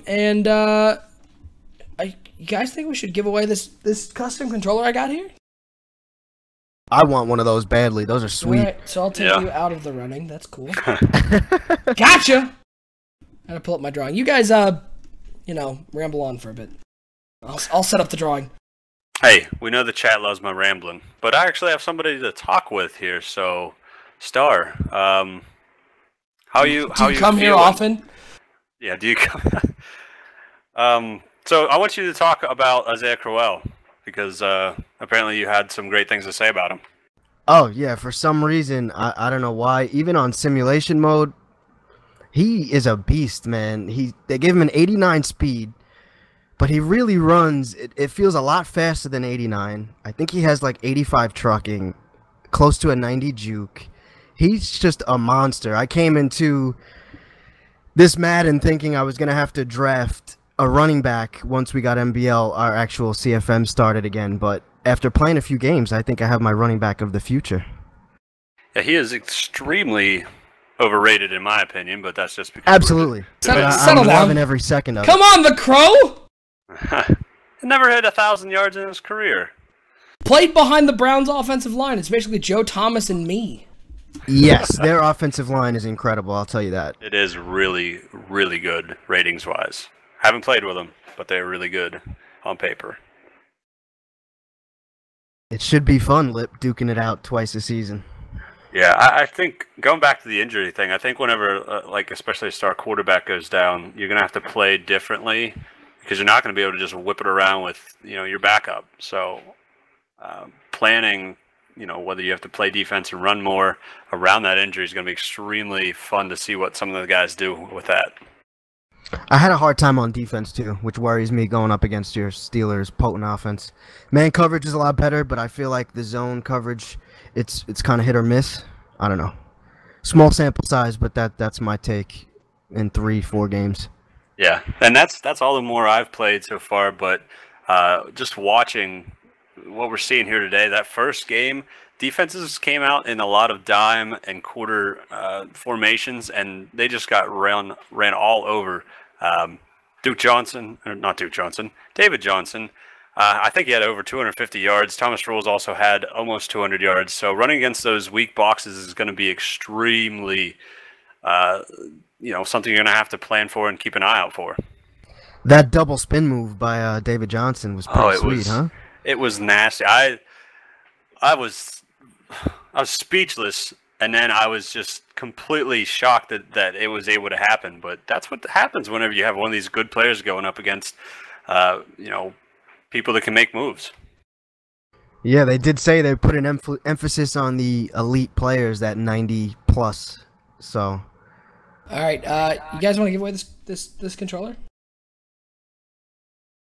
I'm excited because whoever wins it is going to have a great controller, and it's going to have an NBL Network logo. So they're going to have an awesome controller to play Madden with. Let's show off that controller one more time. This bad boy. Yep. We'll be shipping this one off to you. King of the franchise mode. NBL custom controller. Star, give me a number between 1 and 10 to randomize this list. 7. Deshaun Kaiser, number 7. Weird. Sorry, I'm brushing That up is on a my little Cleveland weird. Browns knowledge. Oh I'm not my. even a Browns fan, you weirdo. Randomizing. And then, Lip, give me a number 1 through 66. 1 through 66.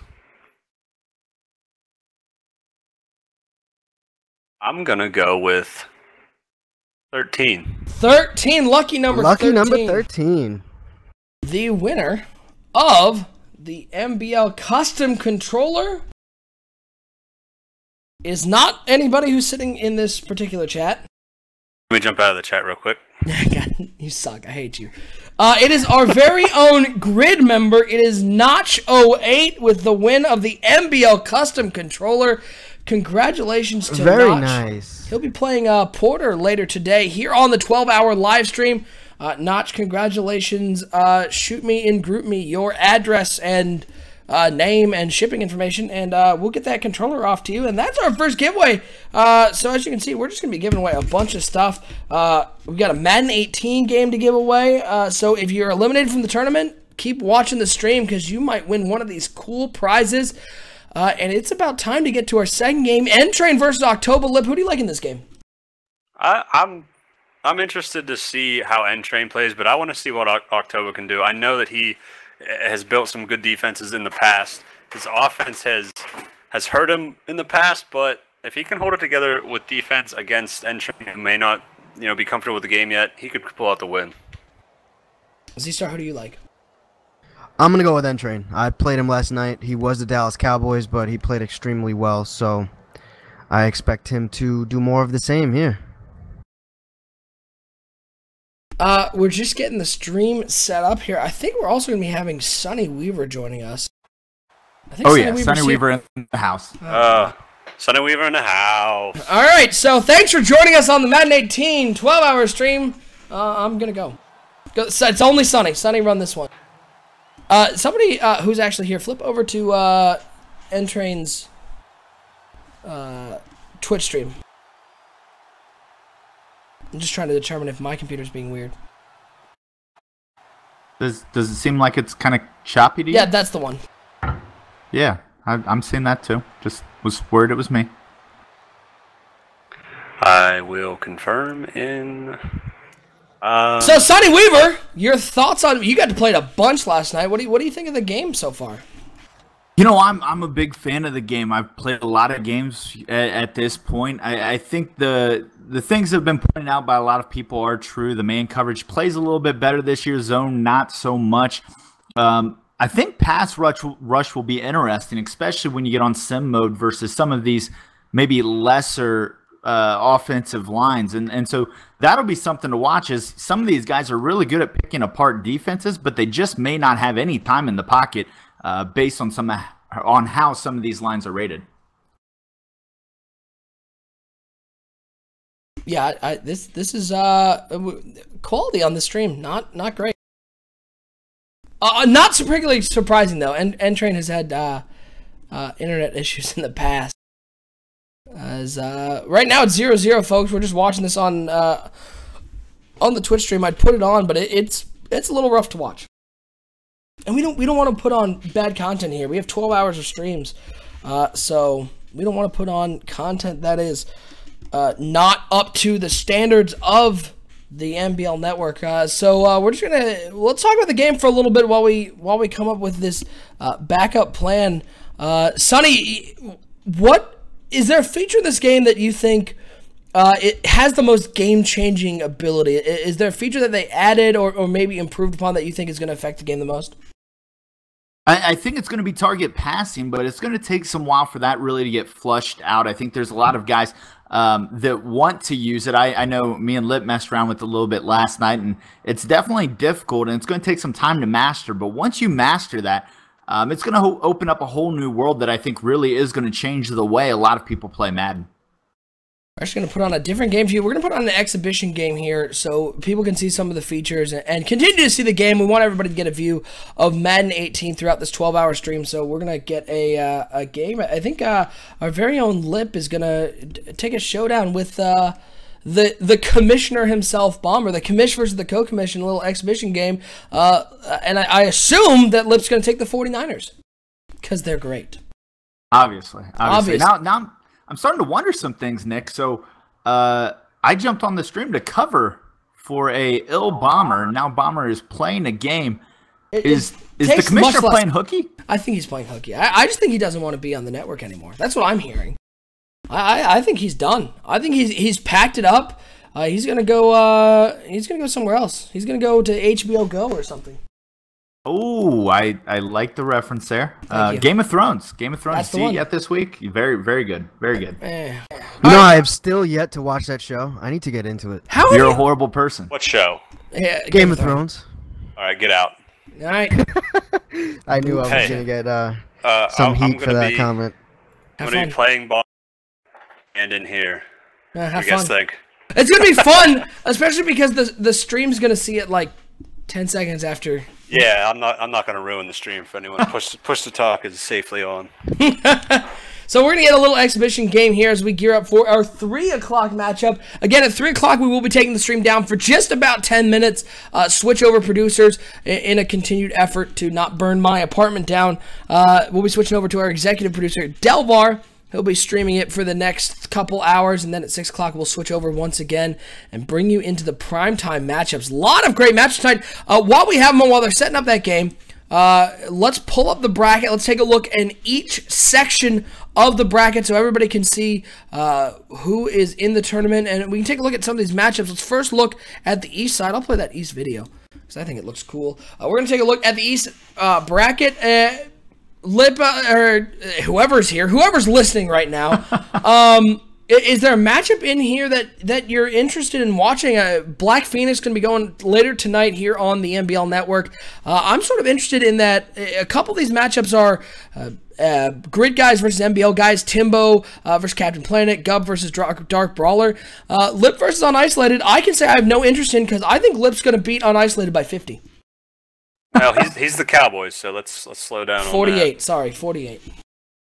Oh, man, no respect for Unisolated. You know, I do want to see Timbo play. I'll be curious who he plays with. If it's the Patriots, like what he'll be taking in NBL, that will be an interesting game to watch. And then, of course, I am interested to see Black Phoenix play. I think that could be a nice change of pace for some of us and what we're used to seeing.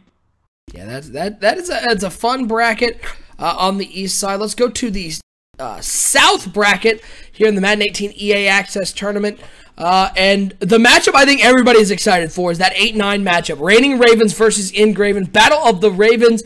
Both guys, big streamers on YouTube. Go to their channels on YouTube. I think Ingraven's videos 2.0. Reigning Ravens 1 on YouTube. Two big YouTube guys. They're going to be facing off tonight at 10:30 right here on the 12-hour stream. That is going to be a fun matchup. I can't wait to see how these two guys do here in Madden 18. Ravens squared. That's what I'm talking about right there. We're going to get to see the matchup there.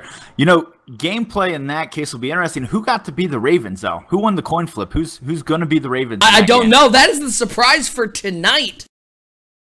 The other game is going to be our last game of the stream. Uber YouTuber versus Project Fat. Two guys who know each other. Uber, big friend of the NBL Network and of the Madden Bomber League. Check him out on YouTube, Uber YouTuber on YouTube, which is just a whole mouthful to say, but it'll be fun to watch that game as well. Big Uber YouTuber fan. Will Project Fat be doing the face cam tonight? I don't know. I don't believe so. Because if so, make sure there's no jingle bells in the background, please. There will be no jingle bells in the background. Let's head over to the Midwest side of the bracket and check out that region, Sonny Weaver's region. Sonny Weaver, top seed in the Midwest bracket. We've already had one game go down here. We saw, this is actually an old video. We'll put up the updated one. This video was made before we had some moving around some of the matchups. So TFA and Soul Surrender, and what has now been monikered, Sonny, I don't know if you heard, it's now the Best Friends Bowl, because TFA is so good at predicting who Kyle was going to take in team selection. Well, let me tell you about my best friend. He's Kyle Dragvert there, guy, and with no rules, I think that one could actually get out of hand quite quickly. I think who do you like in that one? We're split down the middle. I like Kyle, but I think the problem is Kyle's going to revert to the flat killer, and it could be the end of his reign in NBL. Flats are played very well this Madden, though. We've seen that, and the running game is a lot better. TFA is a good runner of the ball. I think he gets that one done. He gets the win in that one, I think. All right, let's check out the final side of the bracket, the West bracket, and we got a couple interesting matchups here. Entering October going down right now. Let me check on that score. It is 3-0. Oakland on top, so October up in that game. Still first quarter though. We also had one game finish. I know everyone's going to be disappointed. I did not win my first round game. I can't take that Antonio Brown jersey. I know everybody would have been really happy if the network director running this tournament would have gotten the jersey. There have been no charges of nepotism in that one, but we got a couple guys in here. Cool Dell guy, the 2-15 matchup. I'll be interested to see him. This bracket's a lot of unknowns, though. Well, obviously you threw the match because you didn't want you didn't want the rumors going around that obviously it was set up for you to win, so you had to take the fall. We understand that. You're welcome. You're welcome, everyone. There's a lot of guys in that bracket I'll be interested to watch that I've not gotten to see play before. So I think that bracket's more of an unknown bracket than what we're used to. All right, I think we got this exhibition match set up. Pull that bad boy up. Battle of the Commissioners.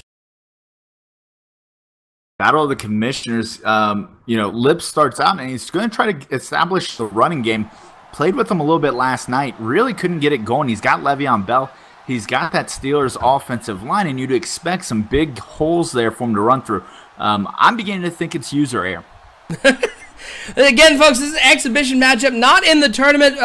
Both these guys will be playing later today, but we want to give you a look at Madden 18. Continue putting on some Madden 18 footage so people can watch it as Lip, of course, his Pittsburgh Steelers, who he is in the NBL. Bomber, of course, the Detroit Lions. I think it'd be weird if we ever saw Bomber play with somebody other than the Detroit Lions in this tournament. There goes Le'Veon. He's going to have to, right, Nick? If everybody does remember the rules correctly. Well, unless he loses first round. See, that could be. See, I'm not saying I'm predicting it. I'm saying it's going to be weird if it happens, and it will happen. I'm calling it right now. I'm calling the upset first round. I think he's playing It's X Luigi X or Z. Lots of Z's and X's in all of these gamer tags.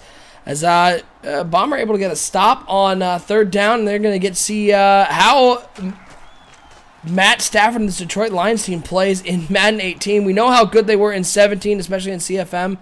I think by far, Sonny, the thing I'm most interested to do, I'm interested to actually play on simulation mode and see what that is like, and see what the discrepancy is between the higher rated teams and the lower rated teams. And you can definitely tell the difference. Like Z said, we played last night. Deshaun Kaiser was airmailing some pretty open passes. Marcus Mariota, he had a couple, but seemed pretty good in there. The dropped interceptions seem toned down this year. So even though they do have a chance to drop them, they appear to pick a lot of those interceptions to throw at people. Obviously competitive. You hit them in the face, they're going to catch it. Sim, they're supposed to drop some. That's not set real high right now, but very interested to see that Sims play style. That was if that is the sort of throws to expect from Matt Stafford, I don't think Bomber's gonna be too happy playing with them, as that one was nowhere near the receiver. You're gonna bring up a 2nd and 10, and again, as you look at this stream, and you can see this stream on higher quality, you can really see that these are some real nice graphics. The Frostbite engine, a great addition to the Madden franchise. And it's going to be fun to play with this game as a big hit over the middle. Pittsburgh defense playing strong. It's weird to say Pittsburgh defense playing strong, Sonny. After the last season in NBL when Lip had the worst defense in the NBL, it's weird to say Pittsburgh playing strong on the defensive side of the ball. Historically, Lip has not been what you would consider a defensive juggernaut, but when you're putting up as many points and yards as he does, obviously your defense spends a lot of time out on the field. So I think it's maybe a little overrated about how bad that defense is. 3rd and 10, 5 wide receivers for the Detroit Lions. Matt Stafford in the shotgun, dropping back to pass here on 3rd down. And that one is intercepted by the Pittsburgh Steelers, and he looks like he's going to house this one. Early 7-0 lead, airplane into the end zone. And a big start for the Pittsburgh Steelers, picking off the usually sure-handed Matt Stafford and the Detroit Lions, a rare early turnover. Well, in OSU, you know what that was, right? Was that a Sonny Weaver splash play? Sonny Weaver splash play. Sonny's back. Here we go. How many drinks in are you, Sonny? I haven't started drinking yet today. Maybe for prime time tonight I will. Oh, good. Drunk Sonny Weaver on 12-hour stream. That's what we're all hoping for. 7-0 Pittsburgh on top. Big thanks to everybody who's tuning in. 12-hour stream, folks. We go until 12:30 tonight. I'm OSU, and I'm right now hanging out with, I've got Sonny Weaver, our very own NBL creative director, host of the Four Verts podcast and NBL Tonight, and NBL Live commentator. And we got Z-Star, who doesn't have his own show, but he shows up on NBL Live a lot. And Lips, I think, still in chat. He's playing the game, though. Don't want to bother him. He's up 7-0. Probably feeling pretty good about himself. Did Chunky actually leave? No, he's still around. Crawl back into his hole, I think. Yeah, that was a shellacking. That one was painful to watch. Not a great start for the NBL people in the tournament. Detroit coming out. Matt Stafford's got 3 wide receivers. Oh, Jared Abradaris out there. And this is an interesting wide receiver core to start out of the box for the Detroit Lions. 1st and 10. Handoff to Amir Abdullah. Oh, Bomber running the ball. And look at Abdullah go. I don't understand what is happening. The run game effective for Bomber. 43 yards and a big first down for the Detroit Lions. That's basically the amount of running yards you'll see Bomber get in most NBL games right there. Seasons. So, most NBL seasons. Much improved. Much improved. Yeah, that was quite a run. Amir Abdullah. Man, you got to think, in the NFL, if the Detroit Lions could just have one of their running backs stay healthy, Theo Riddick, Amir Abdullah, they seem to have the most injured running backs at all times. And then they have guys like Barry Sanders who just straight up retire early.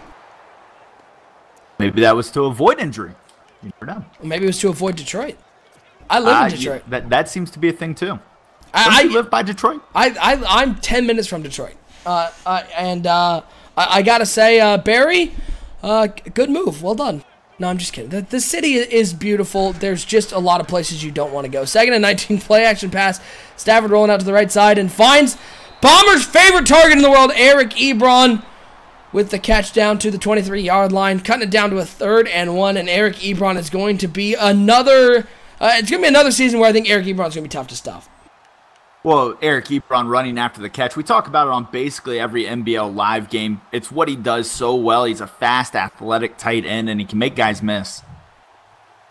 3rd and 1 now for the Detroit Lions, looking to recover from that pick six. Handoff to Amir Abdullah, and Abdullah's going to get the first down up to the 21-yard line. 2 carries, 45 yards for Amir Abdullah. And the Detroit Lions, a nice drive going. It was all kicked off by that Amir Abdullah run.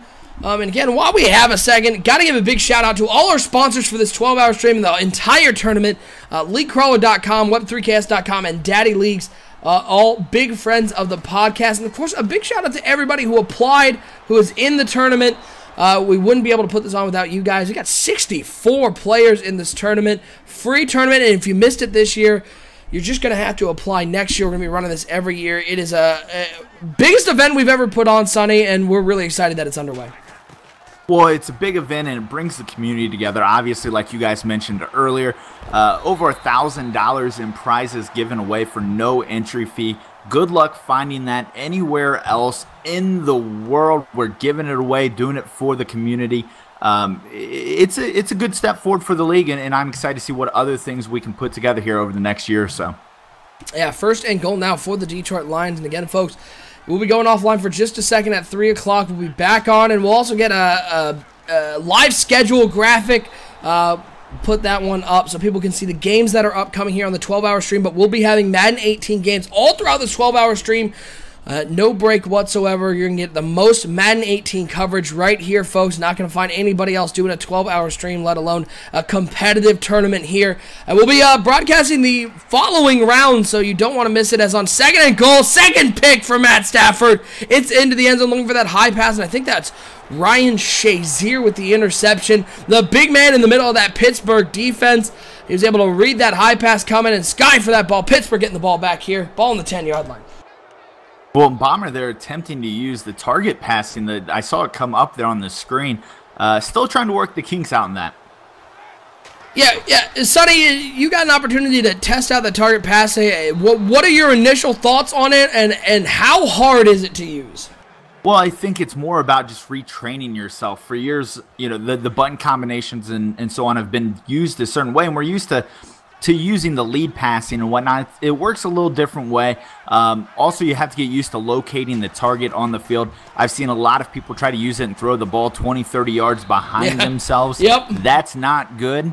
However, it is going to be a nice tool once you can see people really use it. I can see a lot of uses where it will be. It's not something you're going to use every play. We talked about that when it first came out. But it is, I think for sure, I think everybody can agree, if you ever played with the cone, it's much better than the cone. It's just going to take some getting used to. And again, it's another one of those features that gives the player more control. Instead of just trusting the game to do what you want to do, it gives the player control to throw it exactly where he wants to throw it. And we'll see in which situations that target passing comes in and is effective, as Le'Veon Bell right up the middle gets 4 yards up to the 37-yard line. It's going to bring up a 2nd and 6.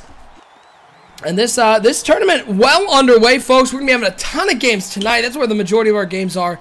So you're going to want to tune in. We're going to bring you the best matchups here on the 12-hour stream. So if a game turns into one like, I don't know, the game we just streamed with Mr. Chunky, we'll switch over to a game that's a little more entertaining. So the best matchups coming up tonight. And we still got that matchup, Reigning Ravens and Engraven at 10:30, excuse me. and Uber YouTuber and Project Fat at 11:30. A couple big YouTubers that are going to be playing late tonight, folks. You don't want to miss it. Hit that subscribe button so you know when we're going live after the 12-hour stream, because we'll have every round broadcasted. We want to make sure that you guys can see the best games and see who's going to come away with that Antonio Brown jersey. As Le'Veon Bell leaps nobody there, he just sort of jumped next to him, and somehow it worked up to the 41-yard line. Yeah, Le'Veon Bell putting on the moves on the Ghost. The Ghost almost had him, but he did make him miss, so that's okay. Going back to something you said earlier, knocking the vision cone. I don't know why everybody hates on the vision cone. I really liked it. I thought it was thought it was cool nice too. Feature. The cone sucked. You're all wrong. Touchdown Pittsburgh, by the way. Just should throw that out there. Pittsburgh into the end zone. Martavis Bryant, is that Martavis Bryant? I couldn't tell if that was Bryant or Brown, but another touchdown for Pittsburgh up early in this game. Now, here's my knock on the cone. I had that game when I had the cone. It was on GameCube, and the GameCube's second stick was not at all easy to use. It just felt awkward to try to do that with the game. I think maybe if it came out now on Xbox controllers, where sort of the two-stick system has become standard, it might be better. But with a GameCube controller, I just felt like it was awkward to use and ended up causing more problems than anything. Also, I don't think it was necessary. It was at that point in the game, it wasn't that accurate anyway, so I just turned the cone off and everything worked fine. Yeah, but it was about making a difference between the quarterbacks. I felt like Peyton Manning can see the whole field, and that's more realistic than Geno Smith out there seeing the whole field, and so I like that kind of setup. My whole thought on it was the target passing, the thing I like about it is it lets you pick a specific spot. If I'm trying to find a goal line fade, I can put it right to the back of the end zone. The cone didn't make me throw where I wanted to. It just made the quarterback, in theory, more accurate. But if I turned off the cone, fun fact, Peyton Manning was still pretty accurate. It didn't need the cone. It made worse quarterbacks harder to use, and it didn't make better quarterbacks that much better. Well, it was a good thing at the time to try to create separation between, like you said, the good quarterbacks. Good quarterbacks are good no matter what, but the bad quarterbacks, it made them tougher to use. So I think at that point it was a good kind of, maybe common ground everybody could meet on that says, hey, I don't want this guy to be that good. There's another interception for another splash play. Yep, another Sonny Weaver splash play there. Hit the sound, Delvar. Oh, wait, Delvar's not on. He'll be here at 3. We'll be getting the splash play going then. He's going to have to hit the button like 7 times for all the splash plays. Just run them off in a row so we all know what happened. 1st and 10 for the Pittsburgh Steelers. Ben Roethlisberger throwing it over to the right side. It is complete. Down to the 22-yard line. Pittsburgh looking strong early here. 113 total yards. They're up 14-0 and driving in this game over the Detroit Lions. An exhibition matchup here in the middle of our EA Access tournament. Z-Star, you want to give us an update as to what's going on in the N-Train October game? If their stream is still up. That stream, it's hard to even see what's going on in that stream. Do you got a score for us? Hold on, let me try and pull it up again. I'm going to refresh. While we're waiting for Z-Star, let's go to the chat where Tyler Porter says, Bomber, I thought you were good. Actually, it says, Bomber, I thought you were good. Well, Porter can't spell, but that's okay. That's true. We still like him. 2nd and 10, throw out to the flat. Bomber a little under the weather today, folks. He's supposed to be on the stream for a while, but not feeling good. 21-10, Falcons on top right now. Which, if I remember, N-Train the Falcons? I want to say N-Train's the Falcons. Let's take a look. We'll check that one out. Is Train the Falcons? Quick screen pass over to the right side, complete. One of those ghost jukes once again. I think if he didn't juke there, he was into the end zone. He's just going to get the first down, though. Martavis Bryant, 4th catch on the day. And we know how much Lip loves Martavis Bryant. He is going to be on the Pittsburgh Steelers throughout the next season. It's one of his favorite targets. Yes, N-Train is the Falcons. Martavis Bryant, one of the top 25 players of last Madden cycle, if you guys check that out. You were not happy with where he was placed. You do see it. Oh, it was horrible. He got completely and totally, for lack of a better term, screwed. However, at least he ended up on the list because at that point you figured they were just going to leave him off. N-Train is winning 21-10. Z-Star, the late news over here. 2nd and 10, handoff to Le'Veon Bell. 5:29 and counting to go here in the first half. Again, once 3 o'clock comes around, we'll be taking the stream down for about 10 minutes, but we'll bring you that 3 o'clock game, which is Madden Mafia versus I Really Hate Mark. Again, Mark, I got nothing against you. That's just his name. Is throw into the back of the end zone. It's complete. It's another touchdown for the Pittsburgh Steelers. And I can already hear the excuses flowing from the side of the Detroit Lions. Z-Star, have you heard anything from the Detroit Lions sideline? All I hear is Bomber flipping out right now. That's what I can tell you. That makes sense. He would be unhappy. It is a rough start to this game. Exhibition matchup here on the 12-hour live stream. I'm Oshio. I'm hanging out with Sonny Weaver and Z-Star here on the 12-hour live stream. We're in hour I guess this is technically hour number 3. Started at noon. We'll be going until 12:30 tonight, folks. It picks up as we go along. Got a lot of games coming up here in the first round of the tournament. So you don't want to miss the action we have coming up as we take our first look at Madden 18. EA Access. Again, if you haven't got it, it's $5 a month. You can really actually just get it during the Madden month and just buy it once and cancel it. But Sonny, for $5 a month, you get an access to all the games from the prior cycle. Like right now, I can play pretty much any of the games that came out last year, and then you get a discount on the new games that come out, and you get early access to the games. I don't know why. If you got $5, if you can spare one of your $5 footlongs, you can get EA Access. It is well worth the price.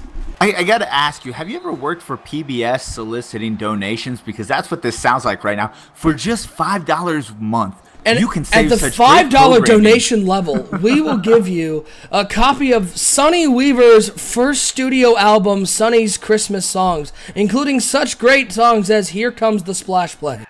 Now you're supposed to sing it. One of my favorites. Yeah. One of my favorites.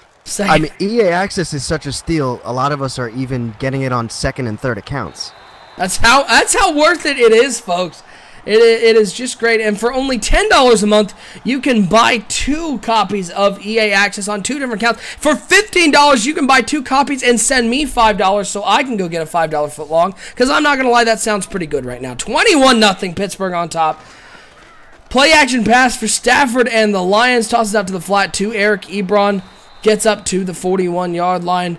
Near the first down marker, it's going to bring up a 2nd and 1. And really, Detroit right now not seeing the usual Matthew Stafford hitting up the middle of the field, carving it up. Weaker zones this year, I think we are going to see it a little bit more as Bomber gets more comfortable with Stafford and this line. You know, we did see some issues yesterday where that line was getting torn up, so it does seem they're getting a little more time this game. Yeah, no doubt, as we get to lab with the game more, you'll get to see some of the tendencies and get a little used to new features. You're not seeing guys using the ID, the mic. You're not seeing guys use the pre-snap adjustments because it's just new. People want to play the game. And so as the labbing happens, you'll be able to get a little more used to those new features that are in the game. I'm just excited to get a CFM started, honestly. I'm excited to see how these teams, the new regression system, how that works. I'm excited that there's a draft board now so that if you're not able to make your league's draft, it's a little more logical as to what they're going to draft as opposed to getting 6 defensive tackles. There are little fixes. I know there were people looking for some big splashy fixes to CFM, but the little stuff they did along with the gameplay improvements, I'm really excited to see this game. Yeah, I think my favorite addition is the draft board. That's going to be awesome. Does that mean you're going to skip the draft? Is that what I'm hearing? No, I plan on making every draft, don't get me wrong, but I just feel like that's something that's great. If you can't make the draft, the computer's not going to draft you 3 quarterbacks. They'll actually stick to your plan. You're Cleveland, you might need 3 quarterbacks. Boom! Got him! Got him! Winner! I have faith in Kaiser. No. I'll find out how to make it work. Detroit scored. So that's pretty cool. Finally able to get it into the end zone, 21-7. Pittsburgh on top as we're working our way to our 3 o'clock matchup. Sonny, gotta say, great interviews with the devs this week. What was your biggest takeaway from talking with those guys? You got a lot of content. All those are on the NBL Network page, the 4 Verts podcast. What was your biggest takeaway of talking with those 2 guys?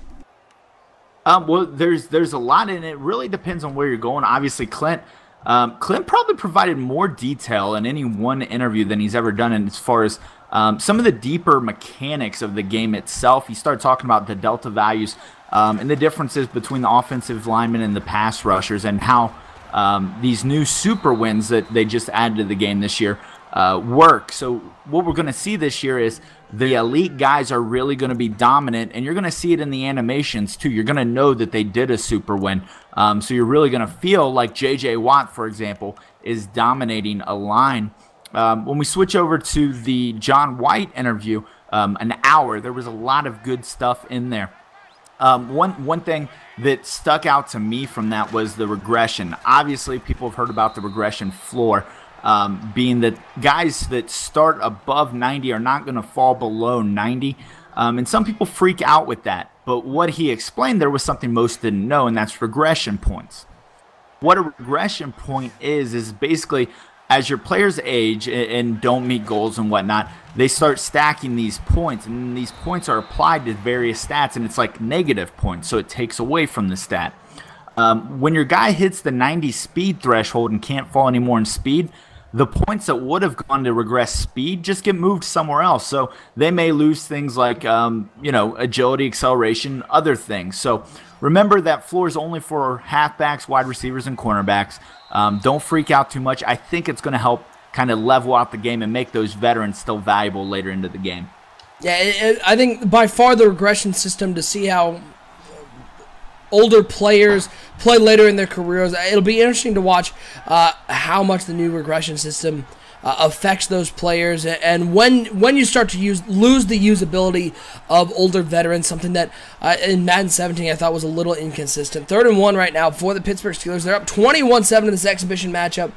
And a quick throw by Ben Roethlisberger over the left side. Nice job finding the receiver on the left side, just running a little streak route.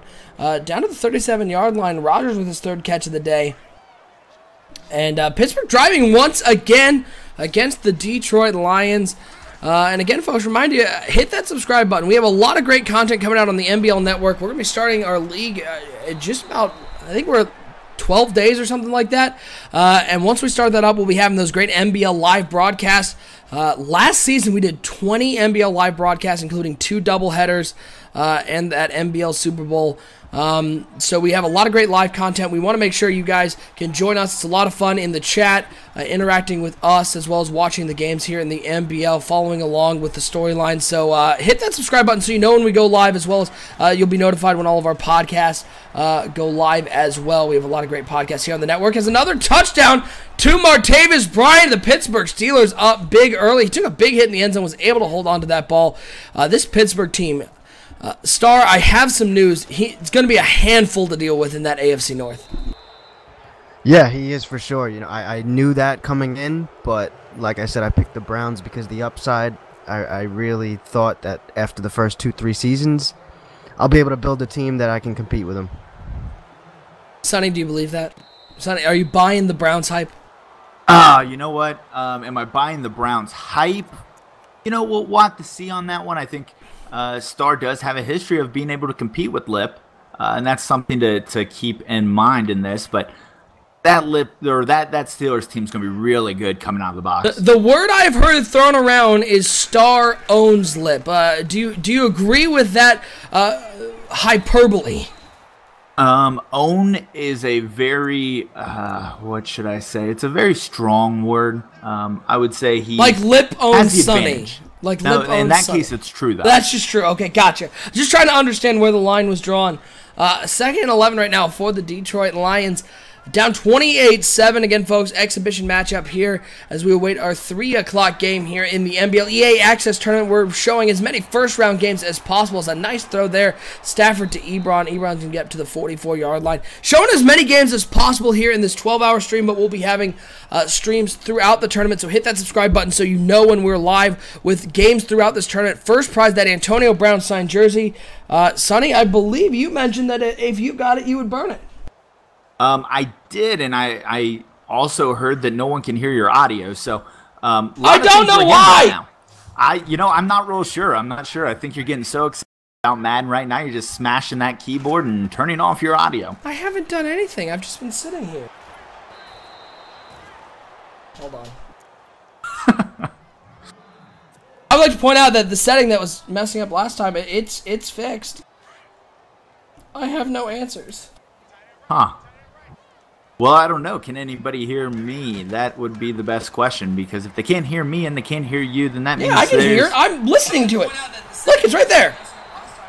Okay. Well, in that case, then... That's not me. That's my computer. Yeah, someone just wrote in the chat that they could hear us fine. You guys are liars. Thanks, Andrew Lenhart. Super Lenny, who's also in the chat. Appreciate it. It's Porter who probably has his stuff muted. Guys are liars. Porter, you have to plug the headphones in. That's how it works. It's not like... Not wireless headphones. They have a wire. Everyone making me freak out thinking I broke my computer. Well, you did. It's actually starting to heat up right now. This is the first step to meltdown. This is why we're turning it off and flipping over producers, because if my computer burns Fire down, safety. Yeah, come on. Smokey the Bear. Only I can prevent forest fires. I'm not near a forest. I'm in Detroit, but there's a mall next door, so don't want to burn that bad boy down. 28-7. Pittsburgh on top in this one. Detroit driving, though. But it looks like we're going to get to the end of the half. I'm a little surprised, though. The word I'm getting is the owner of the Detroit Lions in the NBL, and the person playing as the Detroit Lions, our very own Commissioner Bomber, not feeling great. Is this just an excuse for poor play, or do we have a real illness on our hands? Well, I think you may have a real illness on your hands, because we all know that Bomber, if he has a chance to get on and talk crap about somebody, he would totally be here to do so. One of his favorite things is the puns, the rhyming, the just the camaraderie of being able to rip on somebody with you, OSU. So if he could be here, I'm sure he would be. We never rip on anyone here. We are nothing but cordial here on NBL Live and the NBL Network. We only rip on the people that we hate. So, sorry, Star. We rip on them. I knew that was coming. Yeah, got him! 28. You are becoming predictable, my friend. I'm sorry. Look, we're 3 hours into the stream, and we've still got 9 to go. There's only so much I can talk about. I've got to find new things to discuss here. I can't just keep being like, hey, Sonny, let's talk about the ID the mic feature again. Is that a good feature? Well, instead, hey, let's just rip on Star. Yeah, well, I got something for you, actually. You mentioned Smokey the Bear earlier. Fun fact, Smokey the Bear's funding was actually cut recently. So, really, you are the only one that can prevent forest fires. Oh, boy. Oh, that's no good. I'm a little bit of a pyromaniac, so that's not going to help out the forest. Stafford completes it over to Golden Tate. This Detroit Lions team, I saw an article. I apologize. I don't remember where I saw it, but somebody ranked the teams you'd want to take in a CFM from 1 to 30, and they put the Detroit Lions at 26. I feel like that's a little low. I get that Detroit does. The biggest problem with Detroit is there's not a lot of young talent, and Amir Abdullah drops passes like that, but it's a good team, and I was surprised it was down in the bottom 5 with, like, San Francisco. I think the team actually is better than what people think. The offensive line is better than I would have guessed. I think it's more of a patchwork offensive line than what Madden gives them credit for. And then Stafford's a tough quarterback. He's got 2 good weapons in Jones and Tate. The offense outside of Slay, though, is probably kind of questionable. And I think that may bring their rating down a little bit. I know Detroit in the offseason, really their big goal was to improve that offensive line, and they brought in some nice pieces to give Matt Stafford some more time. I mean, this is a team that was a playoff team last year. And they still have Matt Stafford, who Detroit believes in, and I think has the tools to be a strong quarterback. I mean, the question becomes, Marvin Jones had such a great start to the year in the NFL last year, and then turned into the drops machine. Sonny, I know you're a Bengals fan, and you know Marvin Jones. Is this a guy who can be that sort of legit number 1 as a replacement for Calvin Johnson? No, I think really Marvin Jones is a high-end number 2. I know he left to be a number 1. That's not really what he is. He's a really good receiver, a receiver I think that can complement well, and that's what he did here in Cincinnati with A.J. Green. But I'm not sure he's the guy that's going to carry a team. Sonny, OSU, 2 questions for you in the chat. Simpson Brown wants to know if you guys feel that accuracy is broken, and if QBs play the same. All QBs play the same. No, I mean, no. The answer is we're playing on competitive because that's the only way we can play right now, unless everybody becomes friends with everybody. That is a big thing. From what I mean, I haven't gotten to play Sim, but Star, you got a chance to play Sim. And from what I understand, if you play on simulation mode, good quarterbacks will be good, bad quarterbacks will be more susceptible to inaccurate throws, creating that realistic atmosphere of if a quarterback goes down with an injury, you bring in the backup, and the backup is rated 15 points lower. He's going to play at 15 points lower. Right, Simpson. I actually played a game on simulation. Only one game, so it's a small sample size, like I said earlier, but I played with the Browns, and Deshaun Kaiser was not great. So I think it depends really on the mode you're playing on. I mean, if you're playing Madden 17, I would agree. I don't know about broken, but there was... We saw in the NBL at least, people would take 70 overall quarterbacks and would play just as well. It was more player dependent than player being the person using the sticks than character dependent. But as far as I understand, and from all the talks that I've had with the devs and that Sonny has had with the devs, that problem is fixed, and you should see more of a discrepancy. But in competitive mode, competitive mode is intentionally made more stick dependent. It's for tournaments. It's to make sure that the game is more dependent on how good the player controlling the team is, as opposed to the random events that occur inside a game. Second question now is for you, OSU. Connor Crawford wants to know if he's not involved in the tournament, is it still possible for him to win giveaways? No. If so, how do I enter? No. Well, all of our giveaways, all of our raffles are for players who are in the actual tournament. It's one of the benefits of joining the tournament. We may do one. I gotta check on our stock of T-shirts and NBL swag. We may do a chat giveaway later. I just gotta check our stock because I want to make sure that the people who are in the tournament get the requisite number of prizes. So check back with me later in the day, probably around when I start producing again about 6 o'clock. I'll probably know. But for the raffle that we just did and some of the raffles we'll be doing moving forward, it is just for people in the tournament. If you're not in the tournament, don't miss it next year, because we got, I think this year we were up over 130 applicants, and next year I know there are going to be more people involved. So if you want to get in the tournament, make sure you apply next year. But I'll check on that. I'll see what our stock is, and we'll see if we can do some prizes for the chat. Oh, shoot, I got a question for Connor Crawford. Connor, why didn't you sign up for the tournament? Why aren't you here? If it's because you have a PlayStation, I suggest you get an Xbox, because how else will you join NBL in the future if you don't have an Xbox? So, Connor, the onus is on you. Sonny, now, am I correct? EA Access is only on Xbox? It is, and I saw some people getting a little upset with the development team about that, and really, that was a Sony play. Sony didn't feel it gave the value to their customers they felt was needed to charge for it. Obviously, we disagree, and everybody sitting at home with a PlayStation disagrees as well. Yeah, well, I've seen a lot of people from PlayStation unhappy that they can't play the game, and all I can say is get an Xbox and you can play the game. I mean, you get 10 hours on the game. Get good. Yeah, you get 10 hours on the game. You get discounts on all the new games that come out. You get to play the old games that come out. Like right now, we can play Battlefield 1. I didn't even have to purchase that. I just downloaded it, and it's well worth it. So one of the benefits of Xbox is that, and hopefully we'll see the people who are interested in the tournament, want to be on this 12-hour live stream, want to be a part of this tournament where we're giving away $1,000 worth of prizes in a free tournament. Hopefully we'll see you apply next year. But if you have an Xbox, again, head over to the website, 365.maddenbomberleague.com. Apply for the league. That waiting list for Grid, our development league, is growing, so this is the time to wow, what a nice pick in the middle there by Wilson. That waiting list is growing, so if you want to get an opportunity to get in the league, go apply now.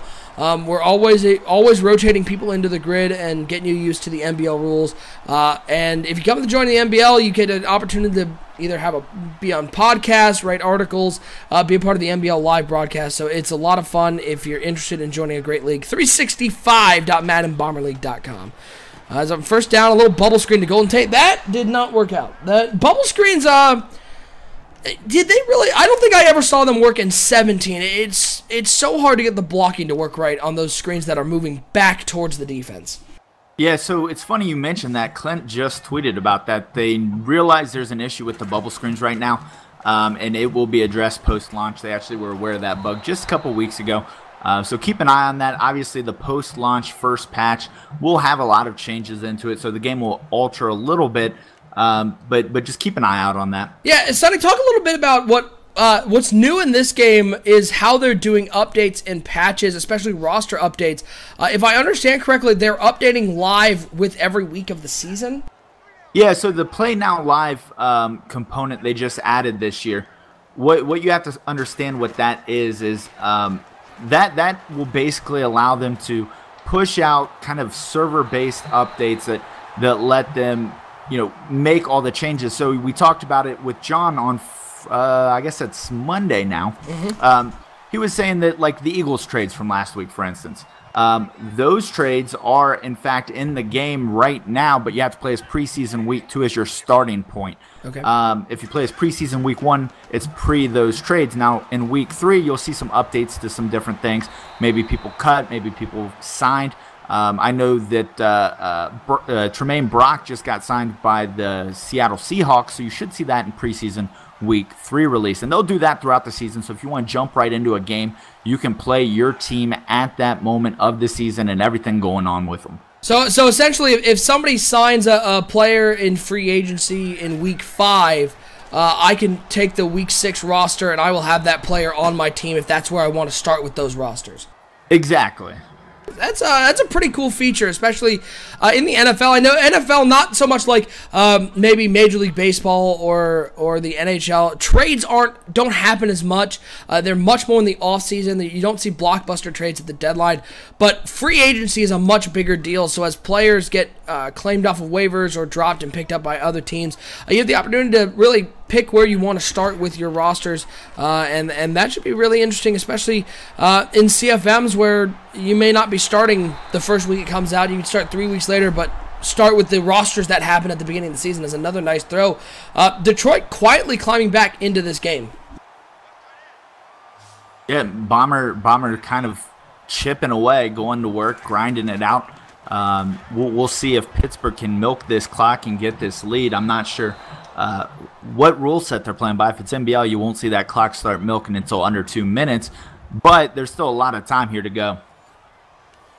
Pretty fair amount of Sonny Weaver splash plays this game. There have been a lot of them. My throat actually hurts, or else I'd be yelling a lot more. Oh, your throat hurt. You've been here like 20 minutes. Settle down. Dealing with a little. Settle down. 2nd and 10 for the Detroit Lions. Ball on the 18-yard line. Detroit looking to come back in this game. Stafford dropping back to pass. Steps up in the pocket. Looks over to the left side. Looking for Jared Abbrederis. It's incomplete. Going to bring up a 3rd down. Appreciate everybody tuning in. 12-hour stream, folks. This is our Madden 18 EA Access Tournament. 64 teams from all around the community. And this is, we're in hour number 3. Getting around to 3 o'clock. And we'll be having games throughout the night. We've got some great highlights tonight at 10:30 Eastern. We have Reigning Ravens versus Ingraven here on the stream, and then at 11:30 we have Project Fat versus Uber YouTubers. So if you want to see some great YouTubers play in this tournament, stay tuned. We got games throughout the afternoon. We'll be bringing on people who have played the game, people from the YouTube community. A lot of great stuff coming here on the EA Access Tournament 12-hour stream. So hit that subscribe button, folks. I was optimistic about a comeback, and then that's an interception, and I think he's going all the way. I'm no expert, but I've seen this once or twice. Get out of here. Get out of here, big fella. Touchdown, Pittsburgh. The lead has been extended, and that's the 2nd interception Bomber has thrown inside the red zone. Something that did happen a little bit last year in the NBL. Sonny, is this something that Bomber should be concerned about going into the first season of Madden 18? Well, one of the few areas that Bomber probably has to do some work on, and he'll get the work in, is in that red zone area. There were a lot of times he had to settle for field goals down there, and that's something he also kind of forces it at time and throws some interceptions. So an area for Bomber to work on. There's not many, but it's always nice to have 1 or 2. Andrew Linhart in the chat says, I wonder if the Play Now Live will reflect contract extensions and such. Sonny, any insight on that? Yes, so it will. Obviously, there's going to be a full roster update here, just like normal, that we'll see post-launch that'll still do that, and that'll be more for the quick games and things like that. The Play Now Live is really a franchise feature, so it'll fix it for those. But obviously, if you want to play online with your friends and have the new ratings and the different rosters, you'll need to wait for that roster update. Yeah, ratings will still get updated through standard roster updates. So it was interesting as somebody, Sonny, who plays in CFMs. I guess I never really got into the roster updates and looking at ratings from this year. It was interesting looking back and seeing how much a player's rating changed from when they came out of the box to, whatever, March or April when they got to play the full season. How big a difference there was in the ratings jump. Yeah, and the ratings, they moved throughout the season. I think, people like the franchise, but sometimes they want to wait and see what happens with their team. They may feel their team's a little bit underrated right now. So let's say you're a fan of the New York Jets, right? And they're rated as the worst team possibly ever in Madden. Sure. But you feel like they could have a good year. So you're waiting for that roster update here in a couple weeks when they win a couple games and they're looking good, and you get to start off with the way you really think they are. The New York Jets. Delvar will be here in 10 minutes to yell at you about that one. Yeah, he'll be here in about 10 minutes to yell at you about that one. 35-14, Pittsburgh on top. Exhibition matches we work towards our 3 o'clock game, which is going to be between Madden Mafia and I Really Hate Mark. Sonny, what is your opinion on Mark? I think Mark's a nice guy. I think he gets too much flack. Yeah, he gets too much flack. As Golden Tate going for the big hurdle. And I think he kind of clipped. Well, that was not a great animation. Golden Tate's arm just did the Space Jam, but that hurdle was almost impressive. One way to look at it. Quick screen out to Marvin Jones, going nowhere down to the 43-yard line. If you missed our first game, folks, it was a great game between the Seahawks and the Cardinals. And that was a game that was dominated by the running aspect of Madden 18, and the running game is very good, especially if you have a strong offensive line and really good running back. And Thomas Rawls and David Johnson absolutely went off. David Johnson had 270 yards rushing in that game. In a world where, especially in the NFL, it's becoming a passing league, they've really made an effort to make rushing an important part of this game. It'll be interesting to see how the running game feels once we get into simulation mode. Very much so. The simulation, like we talked about, I feel like running this year has been a little bit different. It feels different. They feel loose, the guys themselves. There's some little tricks in there. RB through the line to try to get skinny through the line. I think more people need to use. Laying off the turbo early is going to be a big one this year. Patience. But just in general, I think the patience is something that is going to have to be looked at. Hit sticking on the defensive end too. It's not like last year with the heat seeker, so you really got to square up to get those big hits. Yeah, that was the one thing that Rex was talking about, and we had in our EA Play interview that people weren't understanding what he was saying. That X button no longer mapped to hit stick. If you want to hit stick, you actually use the right stick, and now it has to be lined up, otherwise you're going to whiff.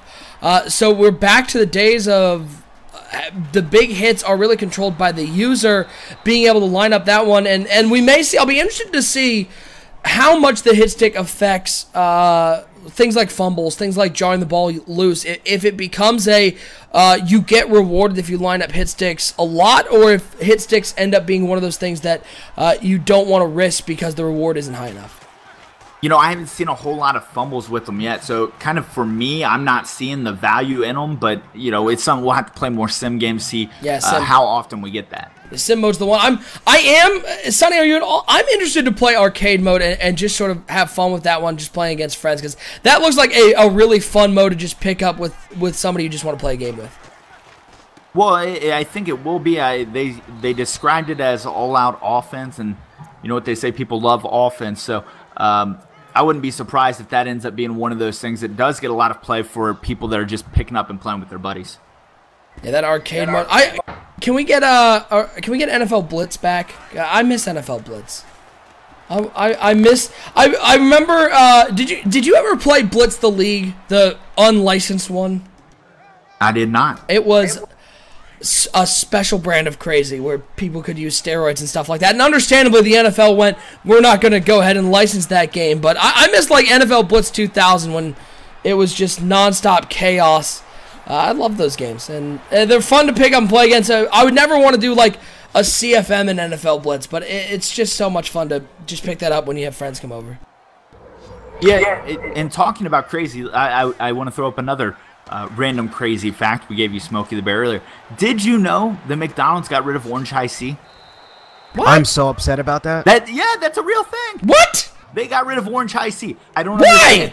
I don't know. Why are they communists? I couldn't tell you. Question in the chat, guys. I'm sorry, McDonald's. I love you. Carry on. Did you Counting see? Crows says, thoughts on zones this year? Do you feel like EA is going to address this issue? I'll take that one. So in the interview with Clint on Friday last week, we talked about the zones. There were some things that people felt like zones were better at EA Play, and now they're not as good. And you know, there may be something to that. There were some bugs in the way zones were programmed, along with some other defensive things that caused them to play a little bit different. Now I think what they want to do is they want to take some data from what's going on right now. Obviously, EA Access, there's a lot of more people playing it. They want to look at their telemetry and figure out, okay, are people passing more than they should be? And if that's the case, well, then they may tune those zones a little bit. So don't expect it to be a launch day patch 0, because that's already been through the accreditation process.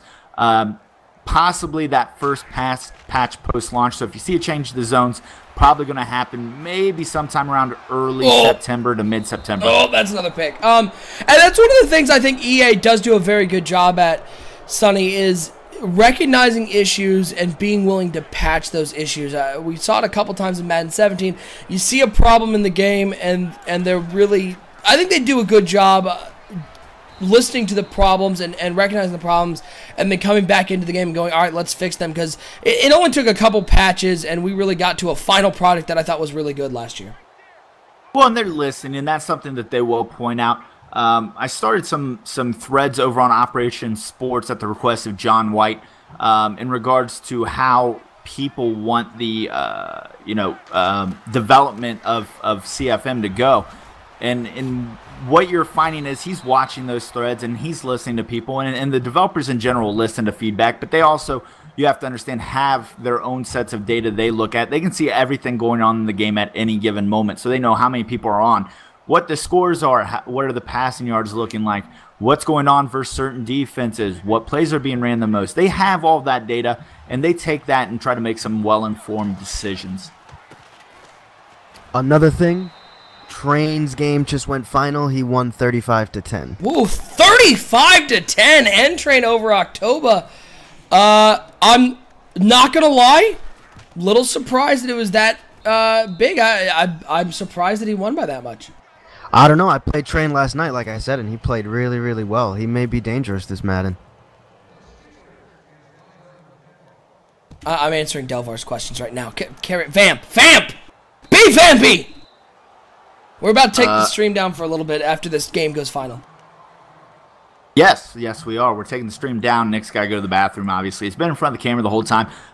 Little known fact, he does keep a Gatorade bottle next to the camera. It's just below eye level. You can't see what's going on, but even that's getting a little bit full. We're going to have to change the Gatorade bottle out, so take a little time off. I vehemently deny that accusation.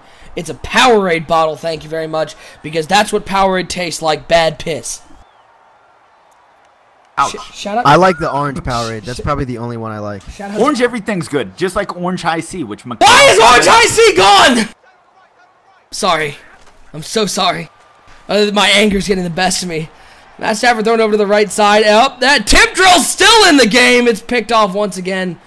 This game, I think this one's over, and I think we're pretty safe to just to look away from this one.